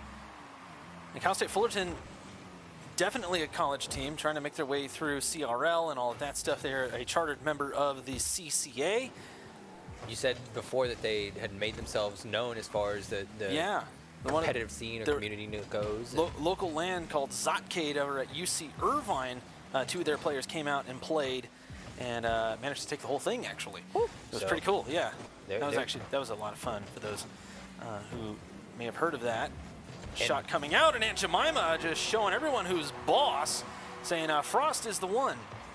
And we talked about it a bit before the match started up, off stream here, but this is actually pretty cool to see 2 collegiate teams here go up against each other head to head. You got, Fullerton and UCCS Frost. So again, guys, you guys have an amazing opportunity, 7 different locations, all powered by the overpowered PCs here to really just figure things out and try to enjoy Rocket League as much as you can every Tuesday night, and this is a great place to do it here. So seeing a lot of high-level, high-paced action coming through both teams right now, and Lava, great clear there. And for those who don't know, it will be Cal State Fullerton actually here at OC.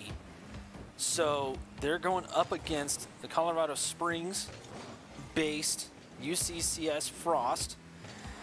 A little bit of a location rivalry here. Guys, if you are at those locations, you better be cheering on your teams if you can. If you're not playing, of course. It would be fantastic to see you guys in the cams if possible.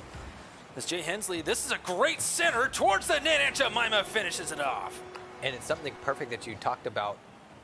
If you guys like the content that we're presenting here, subscribe to the channel, because one of the awesome parts about subscribing to the Esports Arena, depending on what location you're at, you get some awesome stuff to show off in chat what location you're at. So that camaraderie, that rivalry that they talked about being between different locations, you can show that off in chat. So we definitely want to hear you guys sound that was off. Close. Yeah, Jay Hensley's going to follow this one through, and right off kickoff, Aunt Jemima gets a fantastic touch to send it towards the net. It was a dunk, totally.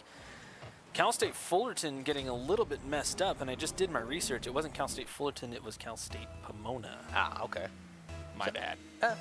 Not too far away though. No, it's really not. Cal State Fullerton does their own lands and things like that. They have a burgeoning esports community. They're doing classes, the whole nines. I believe they will be offering scholarships soon. So for those who don't know, maybe you're thinking about going to college and would like an esports degree, they actually have them.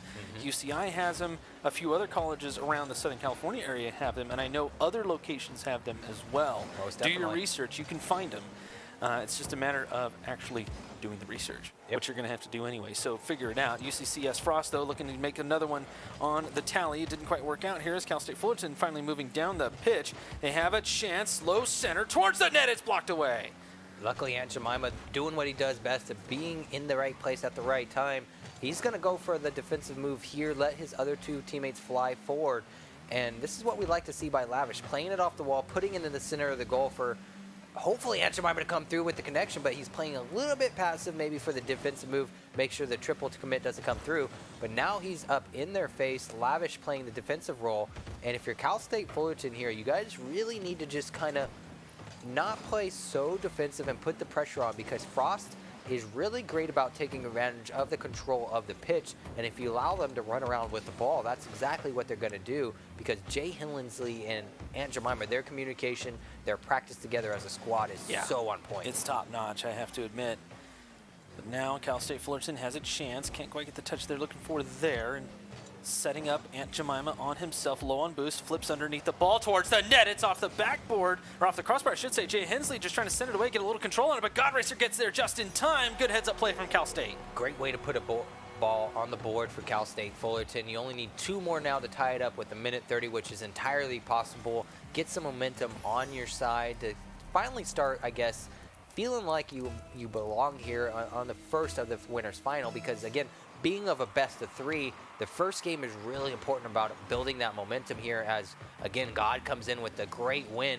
No one there to come in for the second follow-up shot. Luckily, they do have a man back playing defense. Rocco Fett again in the right place for a goal, and all he has to do is stay out of the way, let it bounce off the wall, and now it's a 1-goal game for Cal State Fullerton to hopefully come back and score the equalizer here with a minute 18 left on the board.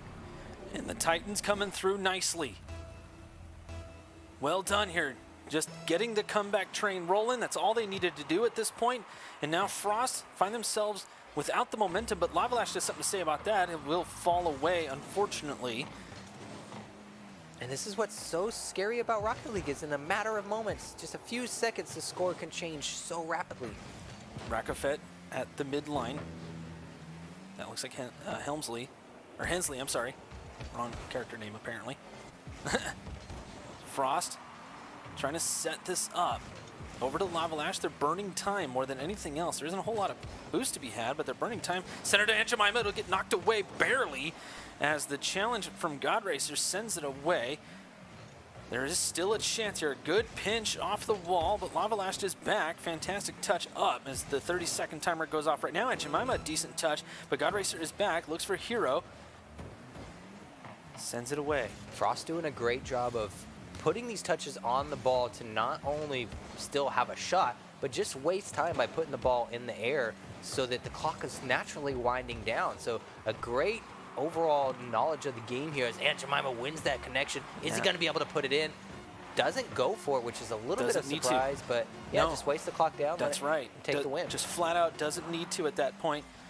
Rakafet, the ball's still in the air. Oh, it gets knocked away. Cal State Fullerton just reaching for that one, and the Titans do go down here in game one. That's what happens sometimes, unfortunately, you know? No, and I'm going to leave it at that because Fullerton, hands out to you guys. You guys did a great job of diminishing that deficit and bringing back the score to only go down one in the final moments there. And those final 30 seconds, 45 seconds were really close. They had an opportunity to tie it. So yeah, they really did. It was close. Yeah, going into the second game, I'm not mad or feeling bad if I'm Cal State Fullerton. I'm maybe wanting to, again, just come together a little bit more cohesively as a group. But overall, a great showing by both teams. Yeah, I thought it was a fantastic showing there, especially for Cal State Fullerton. We've seen Frost play before. We know that they're pretty good. And, you know, this is a great test for Fullerton because I don't think the skill range is really out of their reach. And the Titans doing a fantastic job. They're showing some definite skill on defense. They're showing skill on offense. It really just comes down to how they can change things up and try to keep everyone on their toes, really, including us, which is, well, that's really not that hard to do, is it?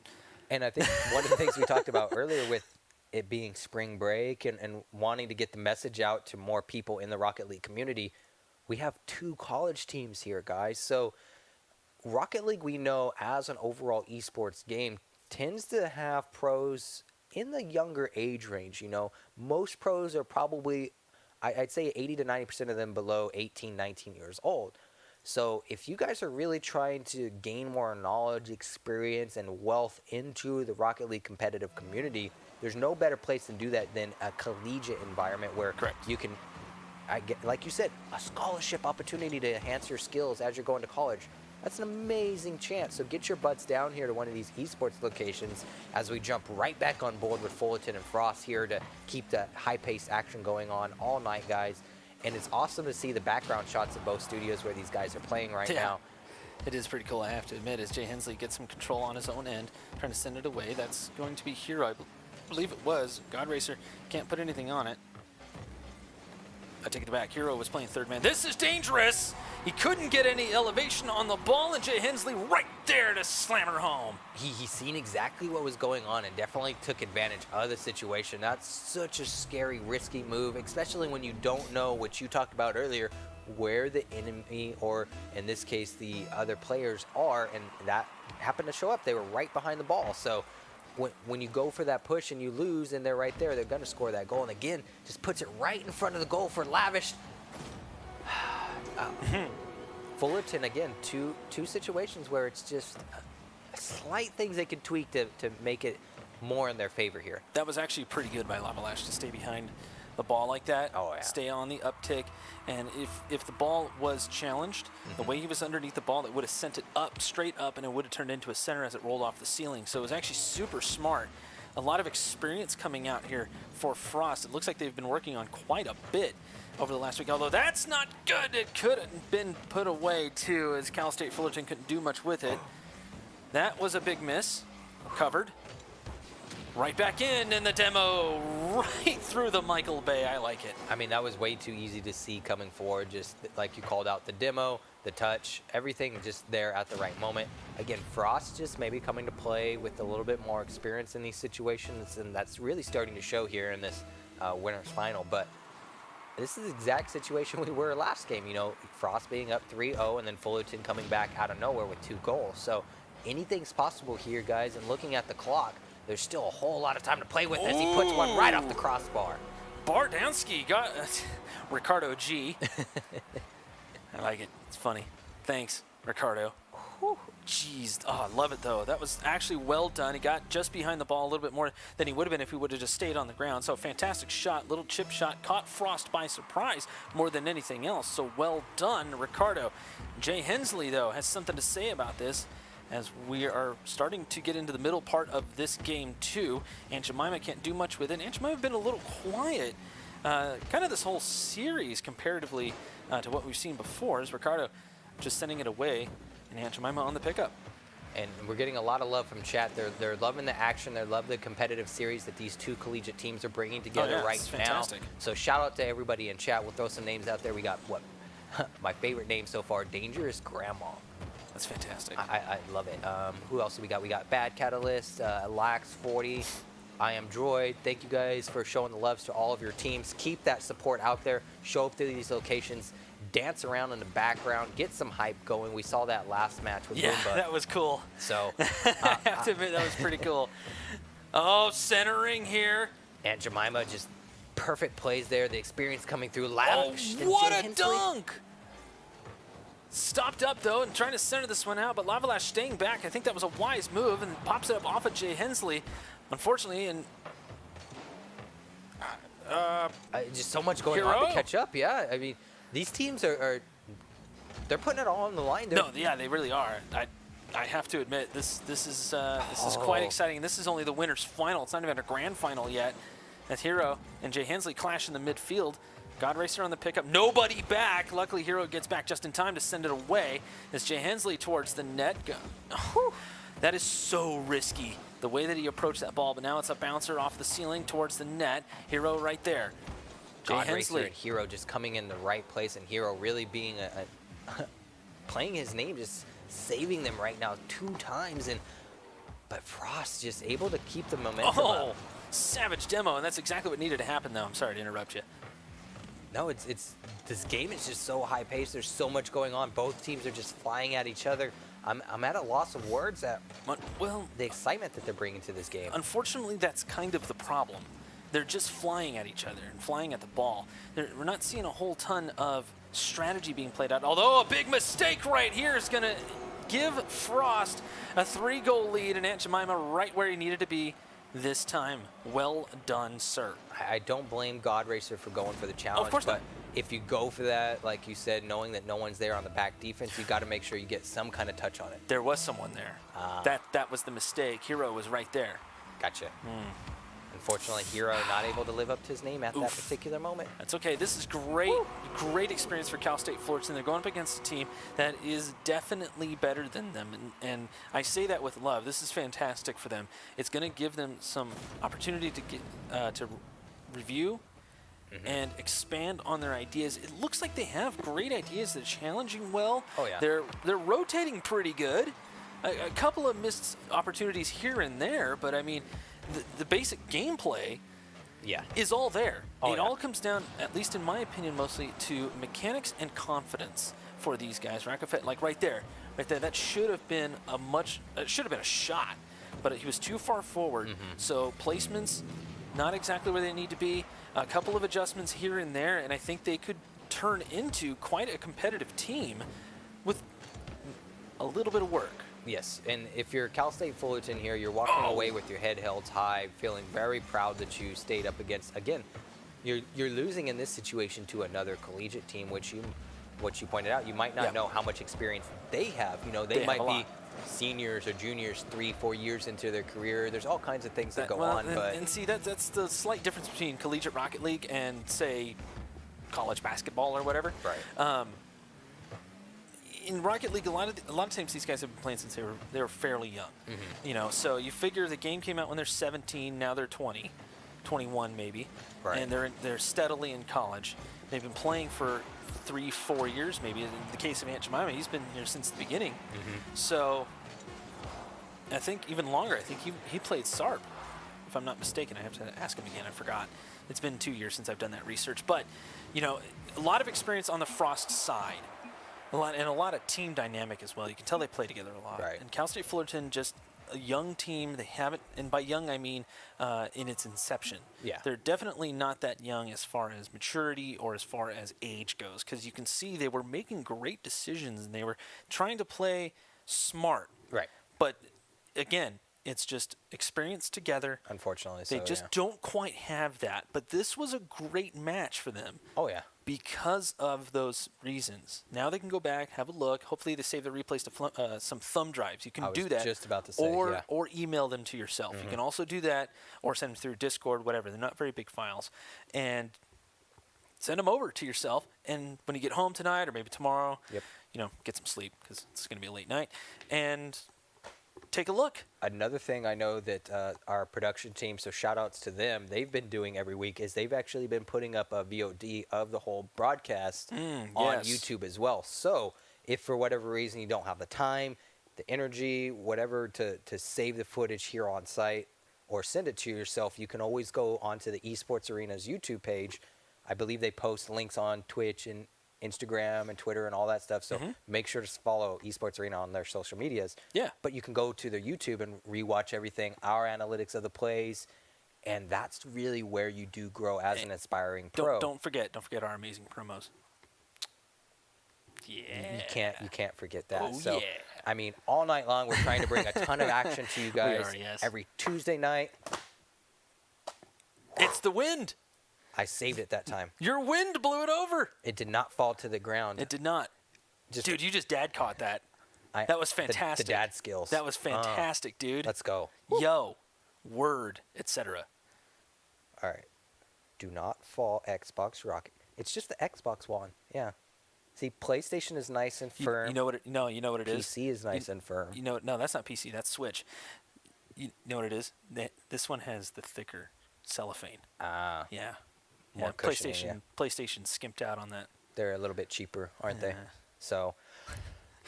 That said, on that bombshell, we will be having Come On Ray up next. Who they will be facing, we don't know yet. Stay tuned. You're watching Esports Arena on twitch.tv.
So hopping right back on board into some action. A minute's already passed here as Common Ray's got 1 point up on the board, which we didn't get to see, but a little bit of a cross-location rivalry here going on, which is what we like to see. So we got Doggers in OC, and we have Come On Ray coming from Colorado Springs. We just saw Come On Ray come away with a loss from UCCS Frost a little bit ago. Now they're playing Doggers, who lost out to Cal State Fullerton. Okay, so at least it's not a mere matchup or they're facing each other again, so we'll get to test their skills a little bit here. Obviously an opportunity for Come On Ray to make a little bit of a comeback, unfortunately dropping to Fullerton here, and the winner of this will actually go to face Fullerton as well, correct? Yes, that is correct, yeah, because we just saw Frost take out Fullerton. So, NA Dogger said something up here. Laugh will come away. He's got a blue car for orange. Okay. Anyways, Dank Cereal, fantastic name. And Dogger Raymundo gets the dunk on him, but Florida right there, well positioned. He was trying to read the play and see where that ball was going to go. And luckily, he stopped himself from where he was going. And Laugh is actually running the rogue decal, which is what confused me. But all right, Dank Cereal trying to take it away, and we're just about to hit halftime. Come on, Ray, looking pretty strong against this Dogger squad, I have to admit. Yeah, and Dogger's doing, again, knowing the background of Come On Ray and how they've done in previous weeks and so far this week, a little bit of surprise to see Dogger's doing a great job, only because we don't know a whole lot about them.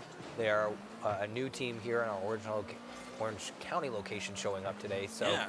Awesome to see them kind of making a names for themselves. Dank Cereal coming in clutch there. Well done here, Dank Cereal putting it down right into the bowl. With the roll at the end to make sure he wins that challenge coming in for the defensive move, which is pretty clever. That's fantastic, yeah. That's what I'm saying. It's just knocked it down instead of going up or straight forward because there was a defender coming at him. It was a fantastic play. Even if it was on accident, it was still great to look at as NA Dogger set up for the shot, blocked away though. I didn't quite see who that was, but now Florida set up here. Oh, it's an empty net. Oh, I just couldn't find the angle. Yeah, that was a tight angle. You just got to hit it just right for that one to work out. Looks like Dank Cereal again coming in clutch for the shot there. Could have maybe come in a little bit higher, but now they leave Dogger all by himself on the defense. But Cereal able to come in with the clutch. Woo! Turn and just kind of buy himself and teammate some time there. That was a perfect play there by the defense there by Doggers. They made it look like there was only one person because everyone else was going a little bit slower. You can't hear the engine noise and you're out of camera view. So it's well done there by Doggers. I like the idea as NA Dogger sends it away. Trying to pop this one up, but Raymundo plays it well. Dank Cereal right there trying to chase this down. Jason, decent stop there. Set up for Raymundo possibly, but no, Laugh takes over. A minute 15 left. We're still in game one, everyone, but it is tied at 1 as the Aces are looking pretty good here. Who will break it, though? NA Dogger, not a great angle on this. He had to back off as he was low on boost. And right back in is Florida. Laugh right there. Dank Cereal trying to play this one out. Raymundo, a dead stop on the ball. And that's it. Nothing happened. A little bit of a lackluster that was moment weird there, yeah. And it does look like, however, one thing that we talked about earlier when we were watching Come On Ray, it looks like they made the position change where Jason now is playing a little bit more on the front end, and they are allowing Laugh to kind of play that ankle roll a little bit more, which is nice to see because that's the call-out that we made or the adjustment that we thought that they need to make. Yep. Unfortunately here, the game's tied up. 30 seconds left. This is where it really comes down to see if we're going into overtime or not, guys. And Raymundo playing a little bit of a sweeper position, just whatever's needed, more of a utility type setup. And it seems to be working fairly well for him. He's got to think about it just a little bit, but Laugh right there. The moment he saw an opportunity, he pounced on it, and he's got the mechanical ability to make it happen. Well done here by the rogue-colored Laugh. Well done, sir. And that clear by Doggers was the right move, but just a little bit too slow. Yeah, ma'am, sir. Sir, ma'am, Z. Is that what they say now? I don't know. Non-binary. Apache attack helicopter. We will call you Gamer. How about Gamer. Good job, Gamer. Ooh, that needs to go in the...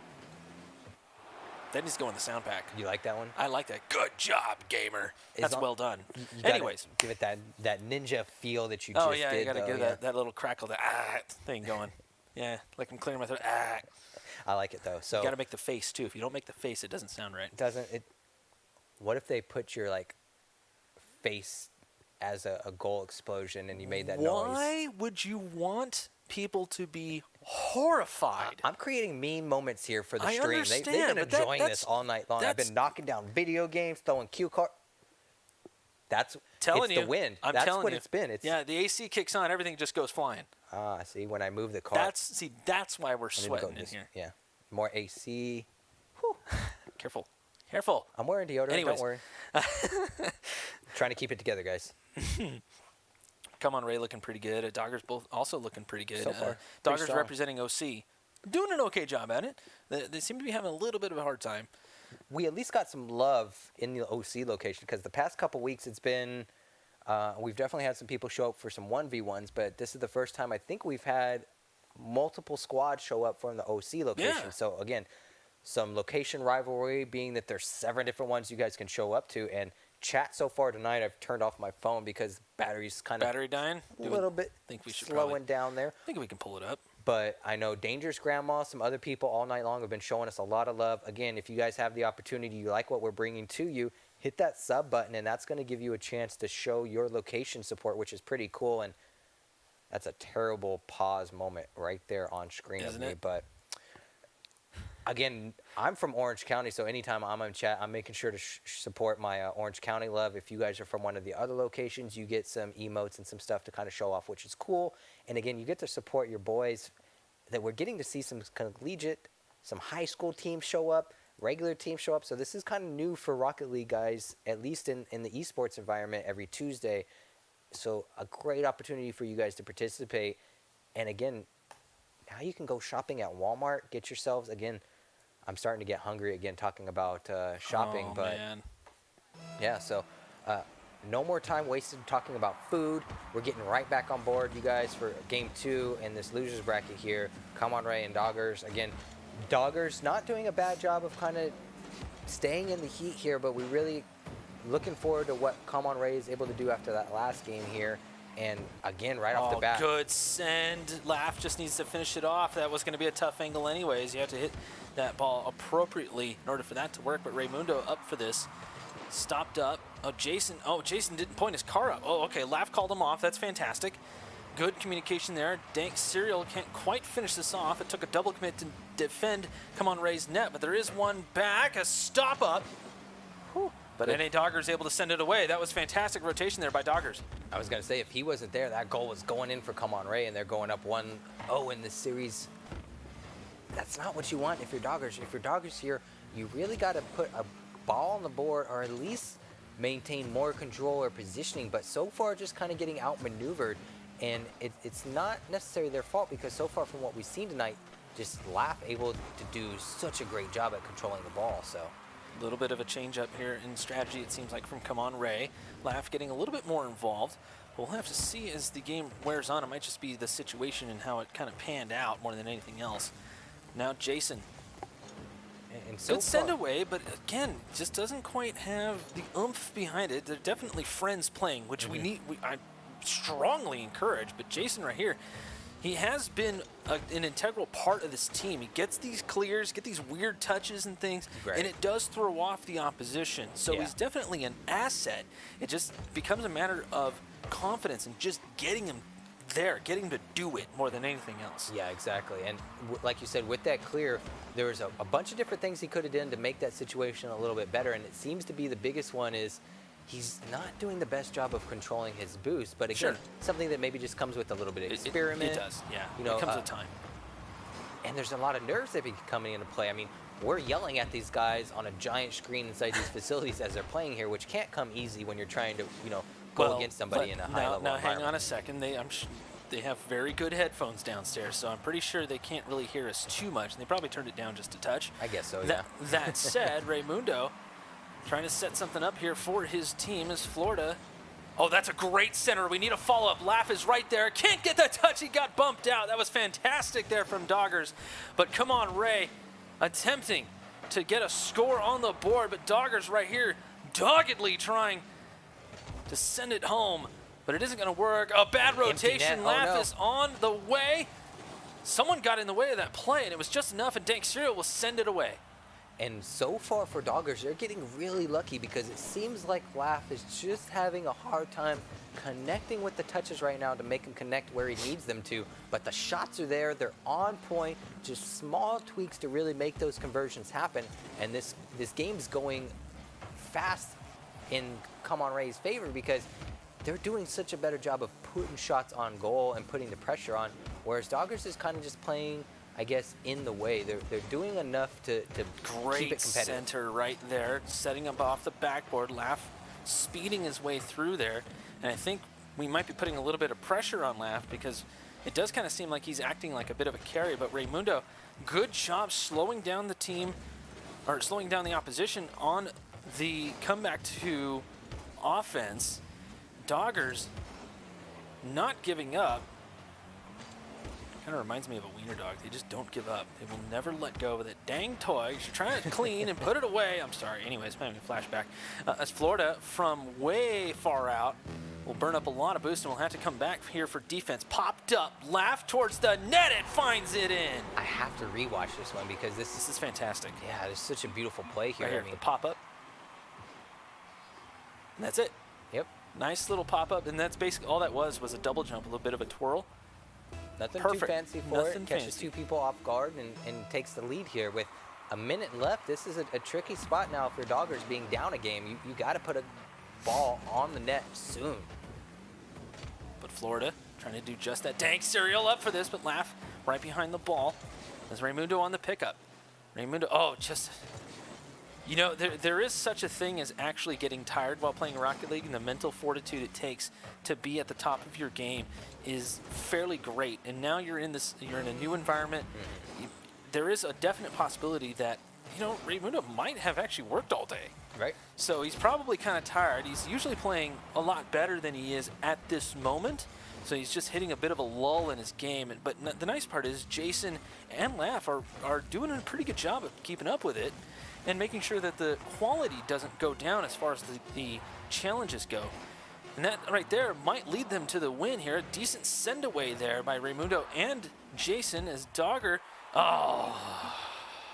He tried to get it up the wall. I just got a little bit behind him. Didn't have enough time or momentum to really make a movement from that. But I love what you talked about there with Jason and Raymundo. Is it seems like they have a very good job, or they're doing a very good job as far as a team of picking up where their other teammates aren't necessarily doing at that particular moment. Because we saw, I guess, Laugh and Raymundo really take control of the first games that we watched them, and now it seems like Jason is either coming into his own, finding his place, or they kind of made that role switch that we called out of, hey, Jason's making those awkward touches. We don't know exactly why that's going on, but Laugh seems to be playing that anchor role now, and it's definitely showing and working out for them because, again, with Laugh having all that experience and that knowledge there for him, he's the one that can really read those positions and gauge where he needs to be based off the other team's movement, which is what they really need to be doing right now to keep themselves in this event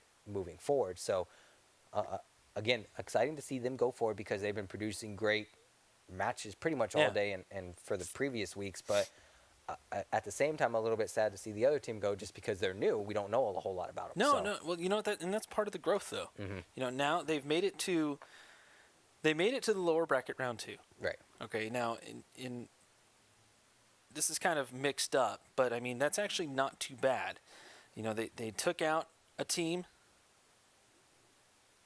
in Fumbling Raccoons, so I mean you can't really be unhappy with the performance overall. Right. Now they still had to defeat a team to get to that particular position. So now they have something to work on. Again, we talked about this multiple times. They have a few things to work on. They have some team dynamic to work on. Yep. And just a whole lot of thought can now be put into their process of approach to Rocket League. So it's really not a wasted night.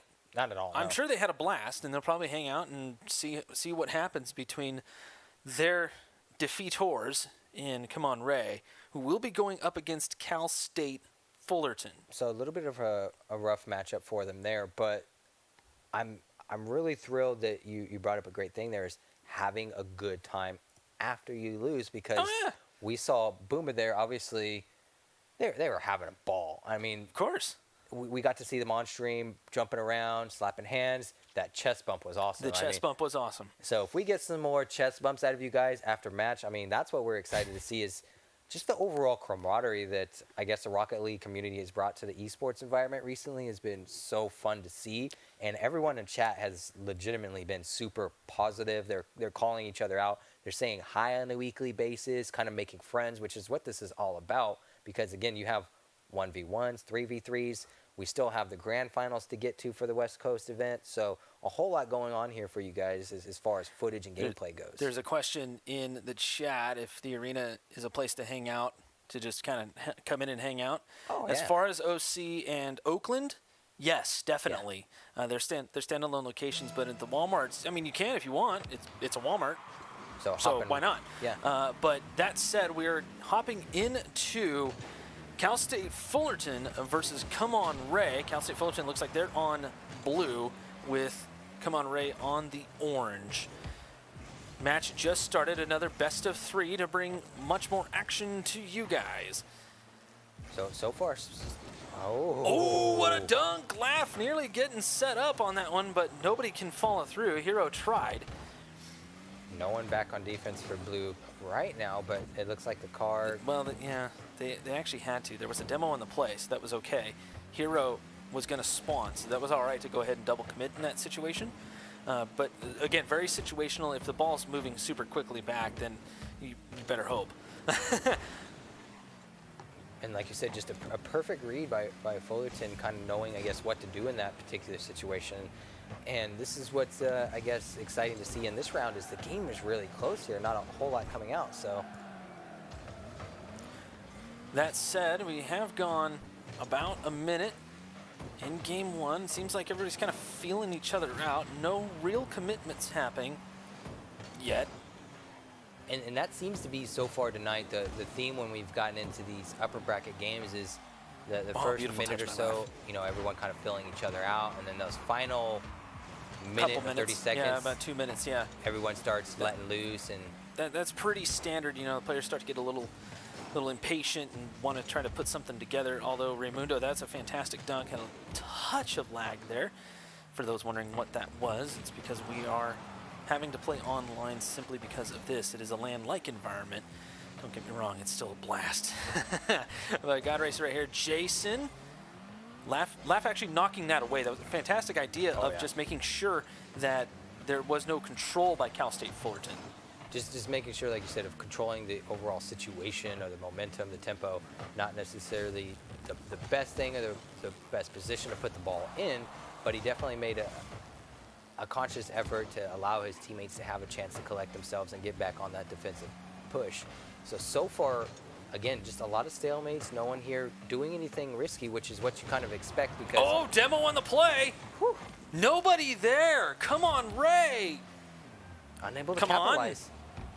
Off the crossbar, which was a risky Hero, read. this is bad for Come On Ray. Cal State Fullerton gets the demo too. Hero going nuts! I gotta watch this one from start to finish here because, I mean, perfect close, and this is the one thing he's got to do is just fall off, let the ball control, and win the position defensive-wise. So, Hero doing the right thing at the moment. And the demo on Raymundo. Oh, strong. Strong. Demo game is strong.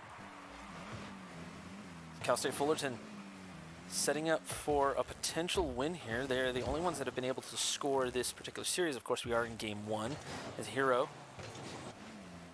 setting himself up for this. Come on, Ray, backing off a touch. They're getting a little bit shy. Can't find the angle there. It'll be Raymundo on the challenge. Great dunk. Hero on the way back, set up off the middle line. Raymundo has to abandon the play. Laugh actually abandoned as well, but Jason trying to play third man. He had the right idea. It needed to go. Just a little bit slow on the uptake. And right there, it was Raymundo on the shot. Laugh with the challenge. Laugh trying to get a little bit more involved in it. And we saw this before, and we mentioned it the last series that we saw them in. It didn't quite work, this particular setup. Laugh maybe just getting a little bit antsy more than anything else. And that's understandable. They want to score. their anxiety, everything's building up at this exact moment because, again, this is losers finals here. So you really got to come together and try to figure things out in a split second. That's what's going to determine a win versus a loss. And with that shot that they missed there, it's just being a little bit timid or a little bit cautious. And again, being in the right place. If you're hero here for this defensive push, this is exactly what you need. And Laugh and Raymundo seem to be, when they're going for the shots, just taking a slight angle and misconnecting here, which again just could be simple as nerves or maybe some peripherals that they're not used to being, in a different environment in that LAN setting. So off the crossbar here. You were speaking about peripherals. They have the option to bring their own controllers and things like that. So when you're doing something like this in a game that requires use of a certain controller or whatever you're used to, you really should be bringing your own peripherals. Let's face it. That said, if you don't, you can't for some reason, we do offer that. You can bring, we can use one of ours. That's okay too. But if you're trying to play competitively, it's a good idea to just bring your own. That way you're used to the feel and you know how it's going to react and all of that stuff. Trust me, I know. I bought a new controller this weekend and breaking it in. It feels really weird. Well, and like you said, the environment that a LAN brings to you to experience is completely different than sitting at home and playing in front of that environment that you're used to. Having a bunch of people stand behind you, look over your shoulder, sitting across the table from the person that you're trying to beat is pretty different of an experience than just being in a Discord call or, being in a party chat, again, with your teammates, being able to physically take off your headset, look over and talk to them is a big difference. You're able to have that in-person communication, which leads to better, I guess, overall for me, understanding or trust. Yeah. And that's the biggest thing that I think we're going to see between Come On Ray and Frost here is the amount of time that Frost has probably put together as a cohesive unit is just, I think, going to outpower Come On Ray. Yeah, well, yes and no. I mean, Come On Ray, when they're together as a team and they're on the same page and communicating well, they're good to go. Oh, yeah. That said, they're in Colorado Springs. It's 11 o'clock there. Yeah. It's getting late. So there is a possibility that could be working into it. We see it time and time again with nationwide tournaments, the online tournaments. We've had people bow out because it was 1 a.m. and they had to get up at 6:30 in to go to work, or school or whatever, So it does happen from time to time. It does kind of suck because you don't really want to see that, but that's okay. Well, That said, they just need to come together as a team, figure it out. If they're tired, do what they can. Right. That's the best that you can do at this point. That said, if we can look at the bracket again, whoever does win this does move on to face UCCS Frost, who knocked out both of these teams. So either way, it's a rematch. Oh, yeah, and it's going to be a tough one nonetheless, and that's something that we talked about earlier with it being spring break, high school teams, collegiate teams. We're not exactly sure as casters what environment or what, experience these guys have as a cohesive unit, a team, a squad, whatever you want to call them, because there's so many different, I guess, environmental factors that can come into play here. The biggest one being that you have the opportunity to show up to an esports because a great goal comes in there by God, to really find out what works for you and your squad. And again, being that it's spring break, we have high school and collegiate teams showing up. Yep. It's 10 o'clock on the West Coast. So the Central Coast teams are at a little bit of a disadvantage depending on... Well, a touch. And that's just the way it goes with Rocket League. Oh, yeah. Or with any esports tournament. That's just the way it is. You kind of have to just deal with it. And that's one of the reasons why, usually these tournaments start a little bit early for us West Coasters. Usually about 5 o'clock is when these tournaments start. That said, they do try to start local time at these lands. So that's pretty cool. Nice shot coming here from Rakafet. A beautiful placement here of just where he was at the time. Hero, a fantastic play there, looking for God, but that didn't quite work. So Rakafet moved up on the third man rotation. There was only one person there, and he was already going for the ball. If it was a miss, there you go. It's exactly where it needed to be. It was aggressive, but there was some calculation there. It seems to be, and maybe just because I tend to be more of the naturally aggressive person when it comes to competitive games, but So far tonight, the Rocket League teams that have been doing a better job of positioning, boost control, management have been the teams that are willing to be a little bit more risky or play a little bit more aggressive. And I think the reason that it's coming out is because it really forces the other team then to either capitalize on that moment or not. And a lot of these other teams are playing in a timid position where they're not. So Cal State Fullerton then can come in for the second, third touches on those goals. Correct. Yeah, and some of that is just being rushed. Cal State Fullerton has been playing fairly calmly. They're not rushing anything per se, but come on, Ray. It's almost like they feel like they're outclassed here at this particular moment. So they're trying to rush touches. They're not really thinking about it. Things like that right there. Goodness. That right there should have been a control, but it wasn't. And off the backboard we go. Laugh able to get the clear. And there was a triple commit, so the ball pretty much dead on the blue side. Laugh trying to get a pass out. It doesn't quite work out. Here is Jason. Good touch there to keep it on the offense for Come On Ray. And Laugh, a massive clear. This is on target. Laugh with the double. What a great read by God, but unfortunately Raimundo yes. coming in with the follow-up there, and that's what we talked about. When you have a teammate go for the shot, you need to be there for that second touch. If he's not there, the goal's not going in, the block's coming in. Yep. And the game's tied still. That's all rotation. Raimundo coming in nicely. Well done. Jason was back there anchoring it down, and Laugh doing exactly what he needed to do to put him on the board right at halftime. Come on, Ray, trying to even up the score line all around as Laugh rotates out. It'll be Hero. Not a great touch, and Rakafet actually knocks out Jason. So Raimundo's all alone, sets up for Laugh, and it's blocked away. Such a risky move coming in there, and luckily that I believe it wasn't Hero, it was someone else on the defense came through, probably. I wasn't sure if that was going in. Great defensive move by Ray. Ray able to pick up on this. Jason to add a little speed to it, but it was red. And now Laugh just sends it to the other side, and that buys Come On Ray a little bit of time to get set up again as Jason just hassling. I love the idea, you're not quite sure what to do next, so you just hassle whoever's trying to take the ball towards your net. Now Jason is up for this. Great touch. I think he was trying to set someone up for that, but it still sends it to the outside corner there as Cal State Fullerton gets on the defense. It'll be Raimundo trying for the shot. Hero can't do it, and Laugh still towards the net, looking for Jason. He comes through, just keeps the play alive, and nobody there to make it happen. Jason again. See, Raimundo had the bead, but there was a miscommunication. Laugh is racing back. Hero gets the touch. It will go in. It's a 2-goal lead. And I was just about to say, if you're Cal State Fullerton here, you need to give the MPV award to Hero, because that was 2 defensive blocks coming in a row and the win on the challenge there to get the open net goal. So Hero doing a huge job for Fullerton here of kind of just really being the anchor that they need him to be, and being a nuisance so that, unfortunately, Come On Ray doesn't have a chance to get any ball touches that they need. And again, just seeing Laugh play the positions he needs to be the one here to communicate to his teammates where he needs them to be to make these follow-up plays. But so far, Fullerton doing such a great job of just shutting them down every time. That's true, yeah. Cal State Fullerton, obviously, they have a lot of the team dynamic already, and Come On Ray definitely being challenged for sure. It's not out of the bag yet, but I think this has been a little bit of a rough night for Come On Ray. Great save to send it away. Come On Ray just couldn't quite put it together. Laugh flying on it.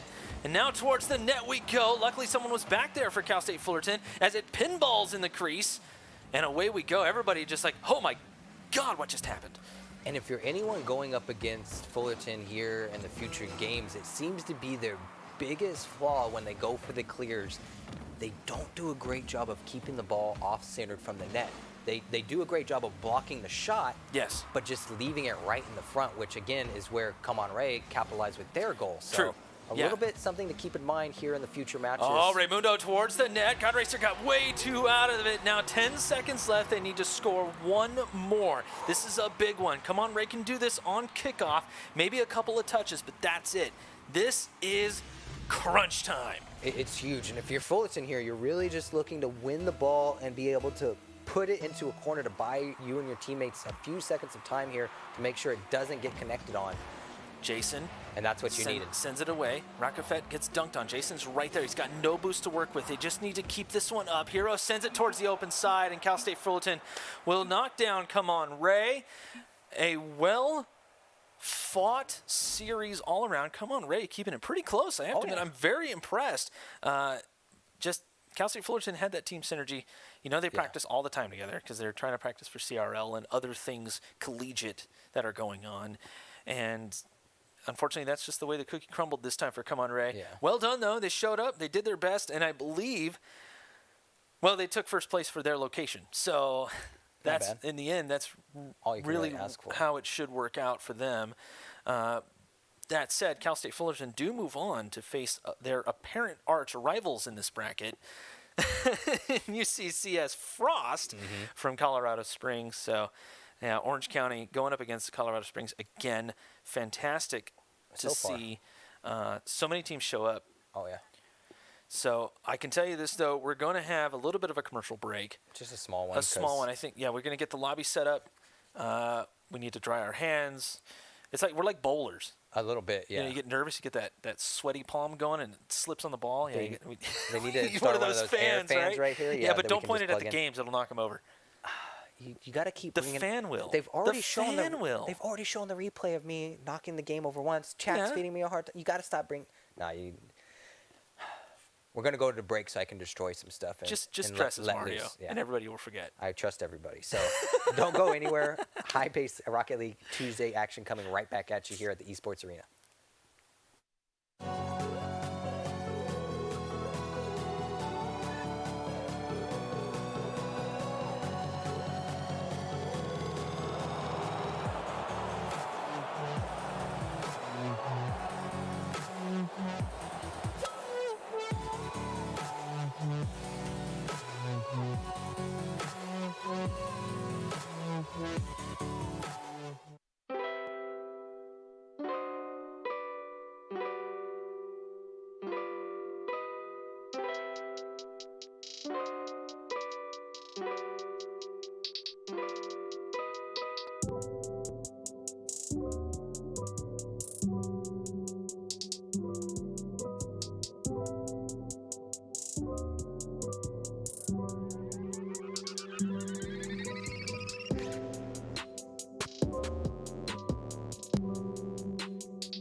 Set ball forward, to center, and a goalie just doesn't work that way. I mean, I'm coming from the first-person shooter perspective or atmosphere. Particular roster, I should say. So, obviously, a teammate from online, a big demo there. That was actually quite good here. Sugar Daddy. For some reason, that is reversed. And we're going to stick by calling. Life getting in the way of things, as we both understand that happening. And Jemima, nice little pass over here to Bird. That right there. What is this shot?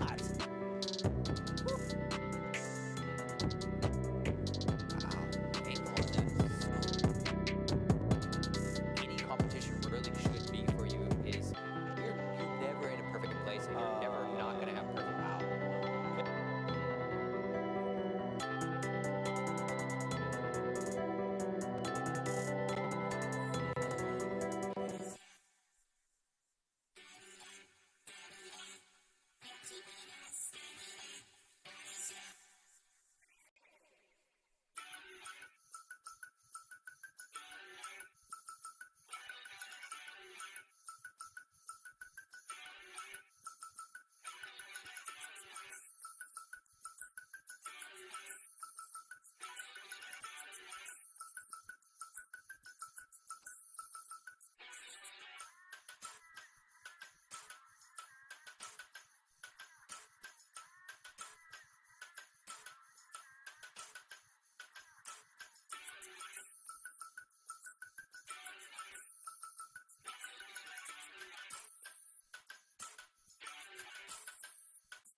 All right, everyone. It is grand finals time here at Esports Arena OC.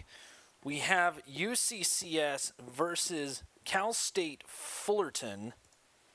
So, OC in the house in the grand finals.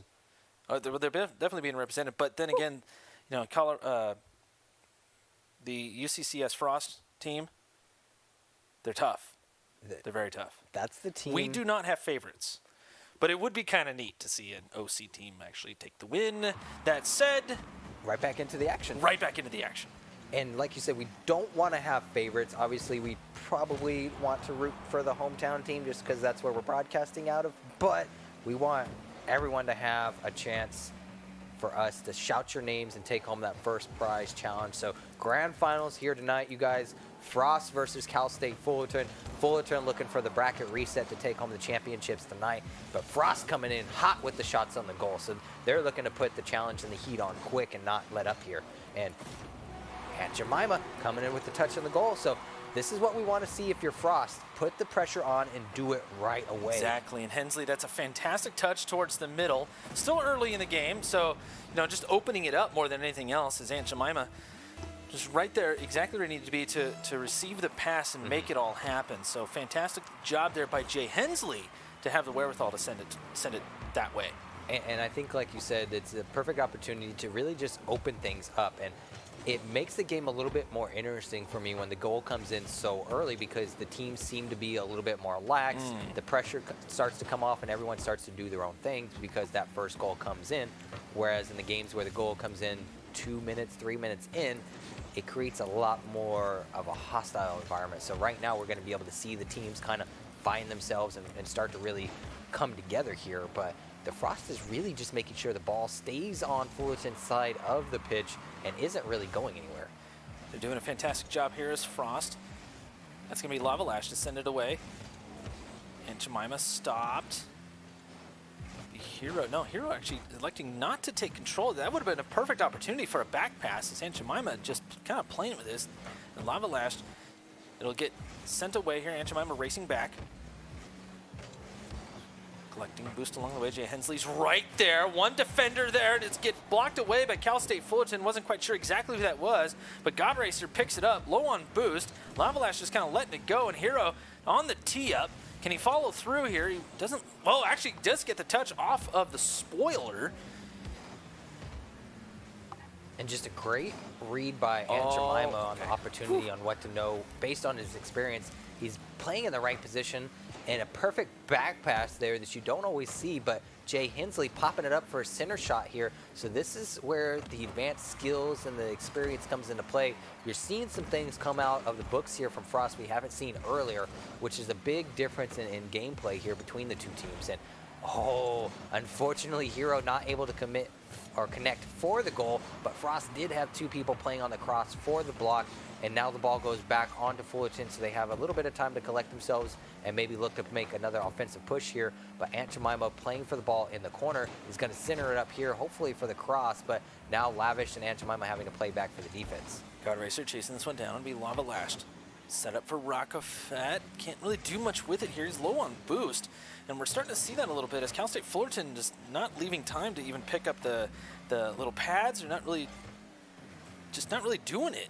And that's okay, but they're going to have to score here pretty quickly as there's less than 2 minutes left here as Cal State Fullerton looking to move down. That's a great pinch. As Aunt Jemima racing back, and so is Hero. No, there was no touch on that at all. As Aunt Jemima sends it away. God Racer trying to defend his net. Well done. Popped up. Oh, the field's backflip. He had backup. The backup's gone, though. God Racer racing for it. Gets the touch there. Sends it into the corner. And now Jay Hensley has to back off. It'll be Rockafat. That's a big miss. Faking out Aunt Jemima a little bit. Gets a great touch. Hero on the dunk. And no movement at all. Where is the backup? That was such a great collective moment for Cal State Fullerton there because you could definitely see, as you were calling out, the nerves start to collapse, the positioning start to fall apart. They were really just letting the emotions fall into place and really control their positioning. And then they did such a great job of getting back on the defensive, but again, folding a little bit there and just not getting back to where they need to be. So Hensley's able to connect for the easy goal. I mean, everyone going after the ball here, and unfortunately, Rockofet just getting outplayed in an offensive move where his car is just pushed out of the way. So great read there by Frost, and now they're up 2-0 in the series with a minute left. Taking game one, it's definitely going to put the pressure on Fullerton if they're not able to connect with a couple quick goals here. It really will. And Cal State Fullerton would actually benefit from some of this, pressured play in what they're trying to do with their own goals, as Lava couldn't quite get there. We do have some fans here of UCCS Frost, so pretty cool to see you guys in the chat. We also have a couple of fans from CSUF. That's Cal State Fullerton, for those who don't know. So that's something to touch on here, guys. Spread the message at your guys' campus. Make more awareness about the Rocket League community if you're a fan, because the more you bring us entertainment, the more we're able to do this for you. And Jemima on the shot. Whew. Sorry to interrupt you there. Not at all. But Lava Lash just keeps this one going. And it's 2-0 here. So Cal State Fullerton's definitely having a bit of a hard time, but it is only the first game. Right. And they do have time. They have the mechanical ability. The question is, can they get around the way Aunt Jemima plays ball? Right. Let's face it, Aunt Jemima is kind of the smart one on this team for Frost. Yeah. And the reason why I say that is because he has so much experience tournament-wise. And I mean, since the beginning of the game, I'm kind of repeating myself a little bit here on Aunt Jemima's prospects as far as how he would be able to coach a team through a bit of a series. Right. That said, Fullerton, they have studied the game. Oh, yeah. It's all going to come down to execution for Fullerton. We could see a very, very close game, too. I can't wait to find out. That's, I guess, the most exciting thing is knowing and seeing where Fullerton is right now this week. If this is my challenge for you guys in chat, kind of joining in or following alongside of, keep in mind where these players are at, their strategies, what they're doing, and then show up next week and see the adjustments that they make, the changes, the strategies that they employ, because those are the things that are really going to, I guess, solidify a good team versus a bad team, is the ones that are able to make the corrections and the criticism that it sometimes takes to be a better player. So hopping right back into the action here, and that was close.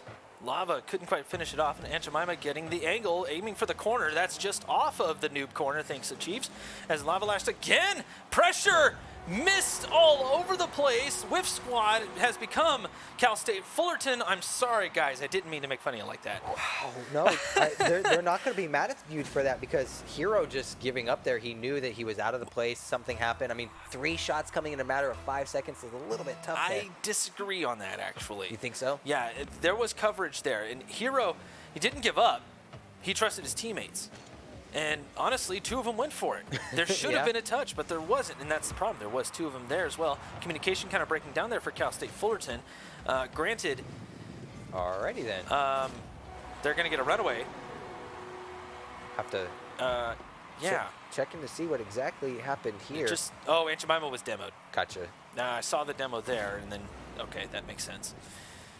I can't believe we missed that. Trying to analyze and analyze and analyze. Anyways. See what happens when we do. See what happens when we be smart. When we do our job, talk about what's going on in a then we miss stuff, and then we can't do our job. Great read block there. Rockafet can't find the corner there.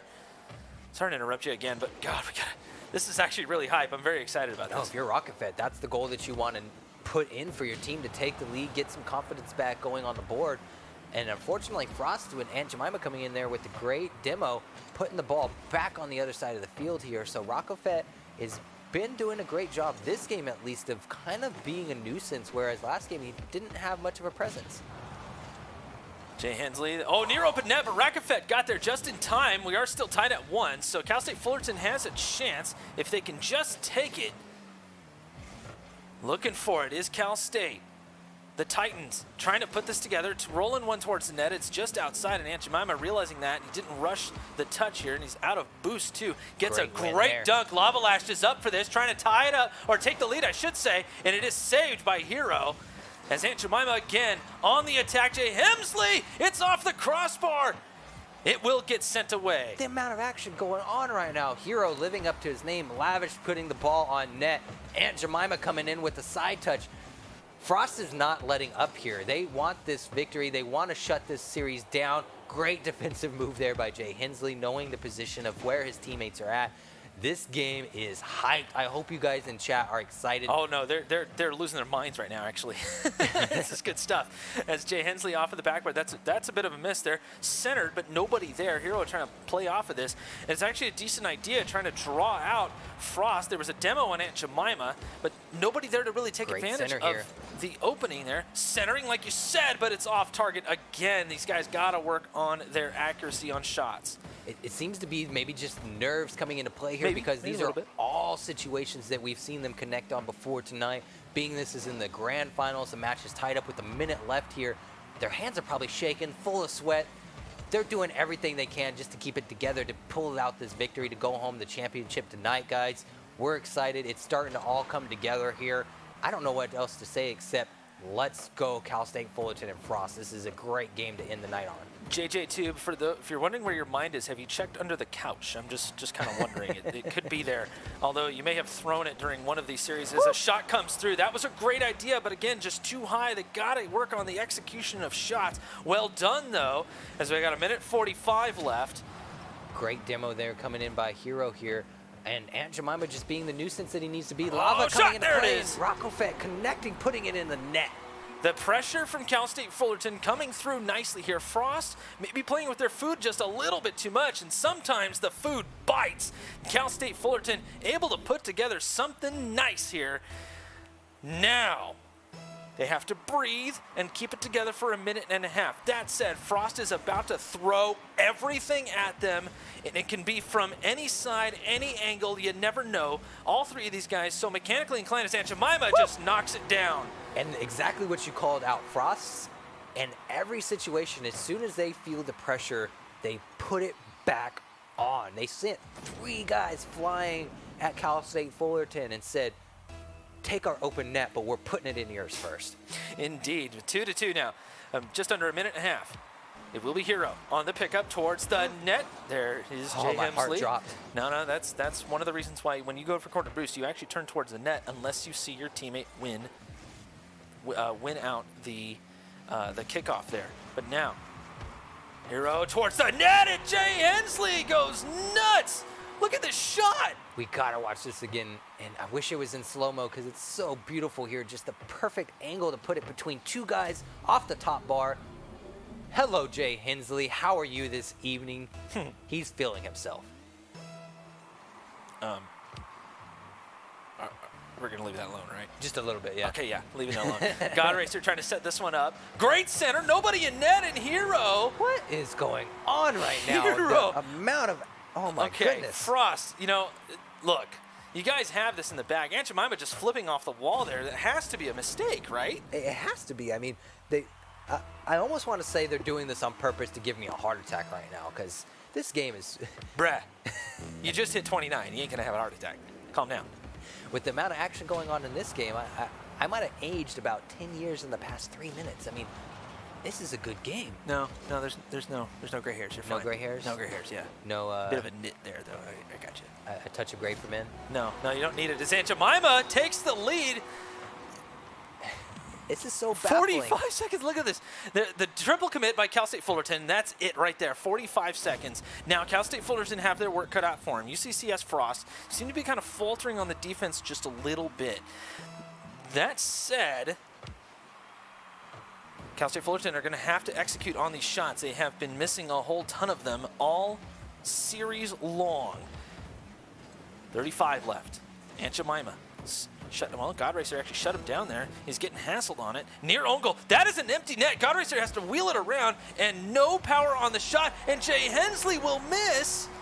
Oh, the choke from Jay Hensley lets the equalizer come in. God Racer with the, I'm just going to say it, godly moves there. He's sticking with the goal to make sure he puts the second shot on. This game is nuts, guys. We don't know what's going on here. You can see the people in the corner just shaking their heads going, what in the world is happening? We'll have to see here as Frost and Cal State Fullerton duking it out. It may come down to a shootout as Lava lashed. Weak touch. That was actually beautiful, the way the ball arced down like that. Now God Racer looking for it. Centered. Shot coming through. It will be locked away by Lava lashed.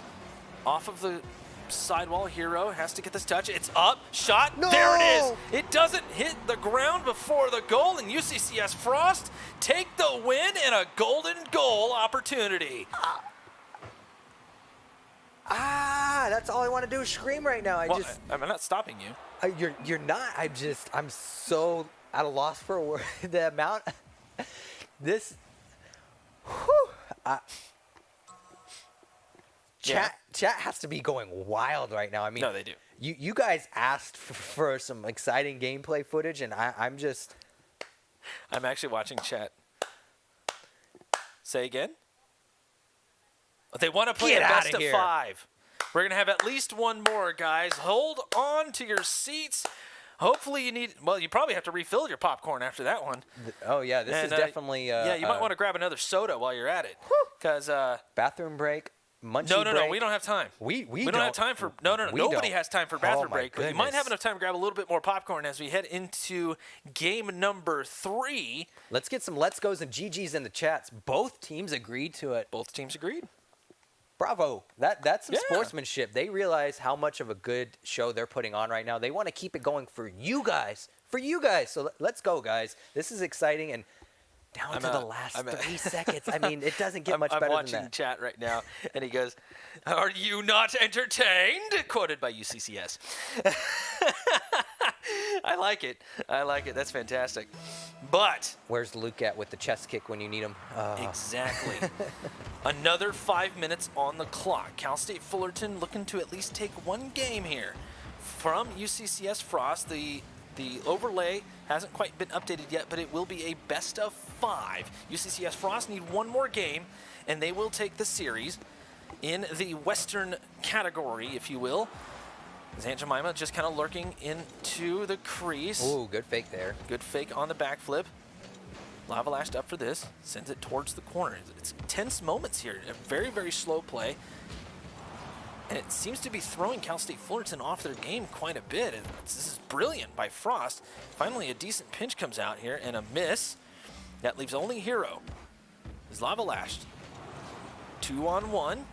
Can't get it past, and we're just about a minute into this, and Frost have basically just taken control and then slowed everything down. This is like watching asphalt run down a hill. Again, being a novice here, but correct me if I'm wrong, it seems like Frost is maybe trying to show off, isn't probably the best set of words, their mechanical skills here, but they're doing a very good job of just outmaneuvering and outplaying Fullerton to not really give them a chance to do anything here. They're actually, so the theory is that you're going to draw out your opponents. Okay, now the trick obviously for Frost is to just not overcommit. Right. They don't need to go crazy on the committance. If they have 2 guys in there, don't send a 3rd man. They're playing so slow that one of those guys will be able to do something with it. As Lava Lash goes up for this off of the midfield, it'll be Rackfet and Jay Hensley on the follow-up. There was somebody there. I don't know who that was, but the save didn't count. Oh, you got to feel robbed after that. Look at this. Right there. Hensley all night long has had that communication with Aunt Jemima to make things happen. So this is something that I've loved to see so far from Frost, is their ability to really just turn it up when they need to. And right now, they're just controlling the whole situation. They don't really give anyone the opportunity to play any other style of game than what they want the other team to play. You want to play fast? We'll let you play fast if that benefits us. You want to play slow? We'll do it. But again, second goal coming in here. Second goal coming in here. Aunt Jemima trying to just secure a lead at this point. Playing this one off of the ceiling, and Cal State Fullerton just triple committed. That's pretty simple explanation on that. They were nowhere near where they needed to be. The rotation just fell apart, and UCCS Frost are going to take advantage of that. You have to at that point. As Lava Lashed on the pop-up, looking for the double tap. Just didn't give enough space for it to happen. And Hero able to send that one away even though he was under pressure here. Aunt Jemima, the only one back, gets flipped over on to the play, popped up, and it's off the crossbars. Aunt Jemima follows up around the backside. Bumps galore coming out here on the wall, but Hensley able to get there in time. As Frost still keeping this 2-goal lead here right at halftime. A great turnaround there by Aunt Jemima to play for the defensive move, make sure the ball comes off the backboard. And again, the communication between him and Jay Hensley to make sure that this ball gets cleared is so precise that there's just nothing that really beats the ability to have synergy with your teammates if the same skill level is there between teams, which is what we're seeing between Fullerton and Frost here. A lot of love being shown in chat. And that's all we'll say about it. As Cal State Fullerton trying to move down the pitch, it will be Hero. Attempting to do something with this, but God Racer's right there. And Jemima just kind of waiting for some sort of clear to happen. Possibly looking for the third man and keeping said third man out of the way as God Racer races back for this. Hero in the net, getting hassled by a Frost player. And Hero off of the backboard. Nice little touch there to send it away. Lava Lash just slows it down. That should set it up for a second man to come through, but nobody there. Cal State Fullerton aren't trying anything. They're being too bashful, and now they're getting scored on. Lava Lash, a fantastic little thread here, finds his way into the net. It seems to be that in order to really have a strong chance against Frost, you need to keep them on their toes. You need to keep the pressure on, or at least make them think that the advance is coming. When you're playing such a defensive... You remember those kickoff strategies I was telling you about? Yep. Yeah, that's why you do them. Mm-hmm. Okay, so Rakafet obviously flat out missed on the kickoff, unfortunately, so that's no not touch. good. Yeah. Second of all, the people going for boosts didn't head back towards net. You need to have at least one of them head back towards net and try to get that set up. And you could potentially have another one go for a cheat. You can have both go towards net. It depends on how you're trying to play the game. That said, Cal State Fullerton, I think really in Game 3 they've made a lot of mistakes. Although that was a nice setup by Jay Hensley on Rakafet. I'm sorry, that was Lava Lashed on the setup here. Okay. Not quite sure what was being thought there, but with a minute 14 left, Cal State Fullerton get on the board. Yep, and almost the same thing what we saw with Coneheads. I would almost want to see Rakafet maybe come out a little bit more. He's done a great job of finding himself in the right position for Fullerton, but just not there for the offensive touches, whereas Hero has been doing such a great job of being both on the offensive and defensive. I would expect maybe Hero, after this match, when they analyze things and see where everything's at, maybe to play more of that anchor role. That was really weird play. That would have been pretty cool if it actually went in. Actually made me drop my pen. Heaven forbid. We've seen a lot of crazy stuff tonight, and a lot of pen droppers. Hands out and round of applause to all of you guys, not only in chat, but all of the players that showed up tonight. You guys have done a great night of making this one of the more memorable Rocket League Tuesdays that we've had, for sure. Definitely. Chat has been very active, so I love you guys for showing on up. I mean, we're holding pretty steady, and that's always a good thing. And I like seeing a lot of engagement in chat. It's one of the reasons I noticed, we pulled it up on the screen over here, and I honestly couldn't really see the screen too well. So I decided to pull it up on my phone and be able to respond to you guys when I get a chance to, other than obviously we're trying to call the action, so we don't want to take away from that. But as time winds down, UCCS Frost will be taking the Week 4 West bracket in, it was a sweep. A deciding fashion. The second game, obviously a thriller of some action. Definitely felt like it was going to be a really competitive matchup, which it was. I mean, a little bit of a runaway there at the end, but nothing, I guess. I would just expect them to put a little bit more pressure to Frost or something, but nothing that they can't review and come back next week to better themselves. Yeah, they had a lot of little issues. Yeah. And it's not like one glaring issue. It's just a lot of little ones. And obviously, it's in Rocket League, you're the sum of all the parts. And if there's little niggling issues, if there's little things that need to be worked on, those things will become immediately apparent. Now, Cal State Fullerton, they are playing as a team, and I think they're doing pretty good, all things considered. Oh, sure. I can't remember the last time I actually saw them play as a full team. I know it's been a while, and it was probably different players too. Yeah. So the issue then becomes how much time can they get to practice with each other. Yep. So hopefully they'll be able to do that, take some of the replay from us casting, maybe throwing in a little tips here and there. Hopefully they'll see something that we didn't. But I'll be honest with you, it was a great battle for UCCS Frost on the we should probably set those down just in case we knock them over again. In our excitement for the evening, Mario, I don't want to break the game because, as you guys saw with Bumbo, they got to walk away with some Rocket League swag for being the winners. Yeah, they did. And I don't want to mess up our winner swag. Potential winner swag. Yeah, they walk home, load the disc, and they go, Mario scratched that Mario. Yeah. So That Mario. maybe I'll dress up for you guys. But an amazing night. Again, shout-outs to all our collegiate and high school teams that showed up. Frost and Fullerton, you guys have been amazing. Shout out to everybody in chat. You guys have been a blast keeping us entertained. Hopefully we kept you entertained. And if you guys love Rocket League, again, 1v1s every Tuesday start at 5 at the locations. 3v3s we try to start at 8. So $10 gets you into both. You don't really have a reason to not show up. And 7 different locations. One quick thing from chat before we close out the stream. No, Mario needs to literally or ritually burn the console copies of RL to appease the gods for next week. I could probably do that. Go buy your own. Okay. Yeah, not these ones. These are official. We can't touch these ones. Fire! Anyways, follow us on Twitter. Use the !casters command in the chat for our Twitters. And, of course, follow Esports Arena at Esports Arena. Check out www.esportsarena.com for all the info, details, and locations, etc., etc. Guys, it's been awesome. This is Mario. I'm Ninja Rider. We're out of here. We're at it. Dude, I'm tired. Let's go home. Let's go home. Let's go home.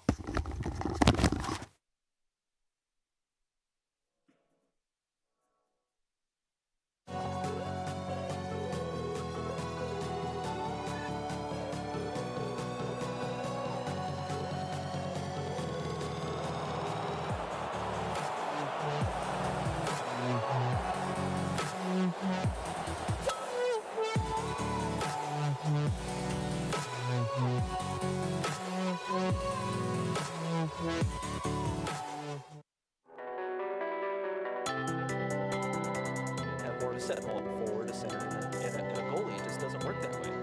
I mean, I'm coming from the first-person shooter perspective or atmosphere. Particular roster, I should say. So, obviously, a teammate from online, a big demo there. That was actually quite good here. Sugar Daddy is, for some reason, that is reversed. And we're going to stick by calling. I don't. On your life getting in the way of things, as we both understand that happening. And Jemima, nice little pass over here to Bird. That right there. What is this shot?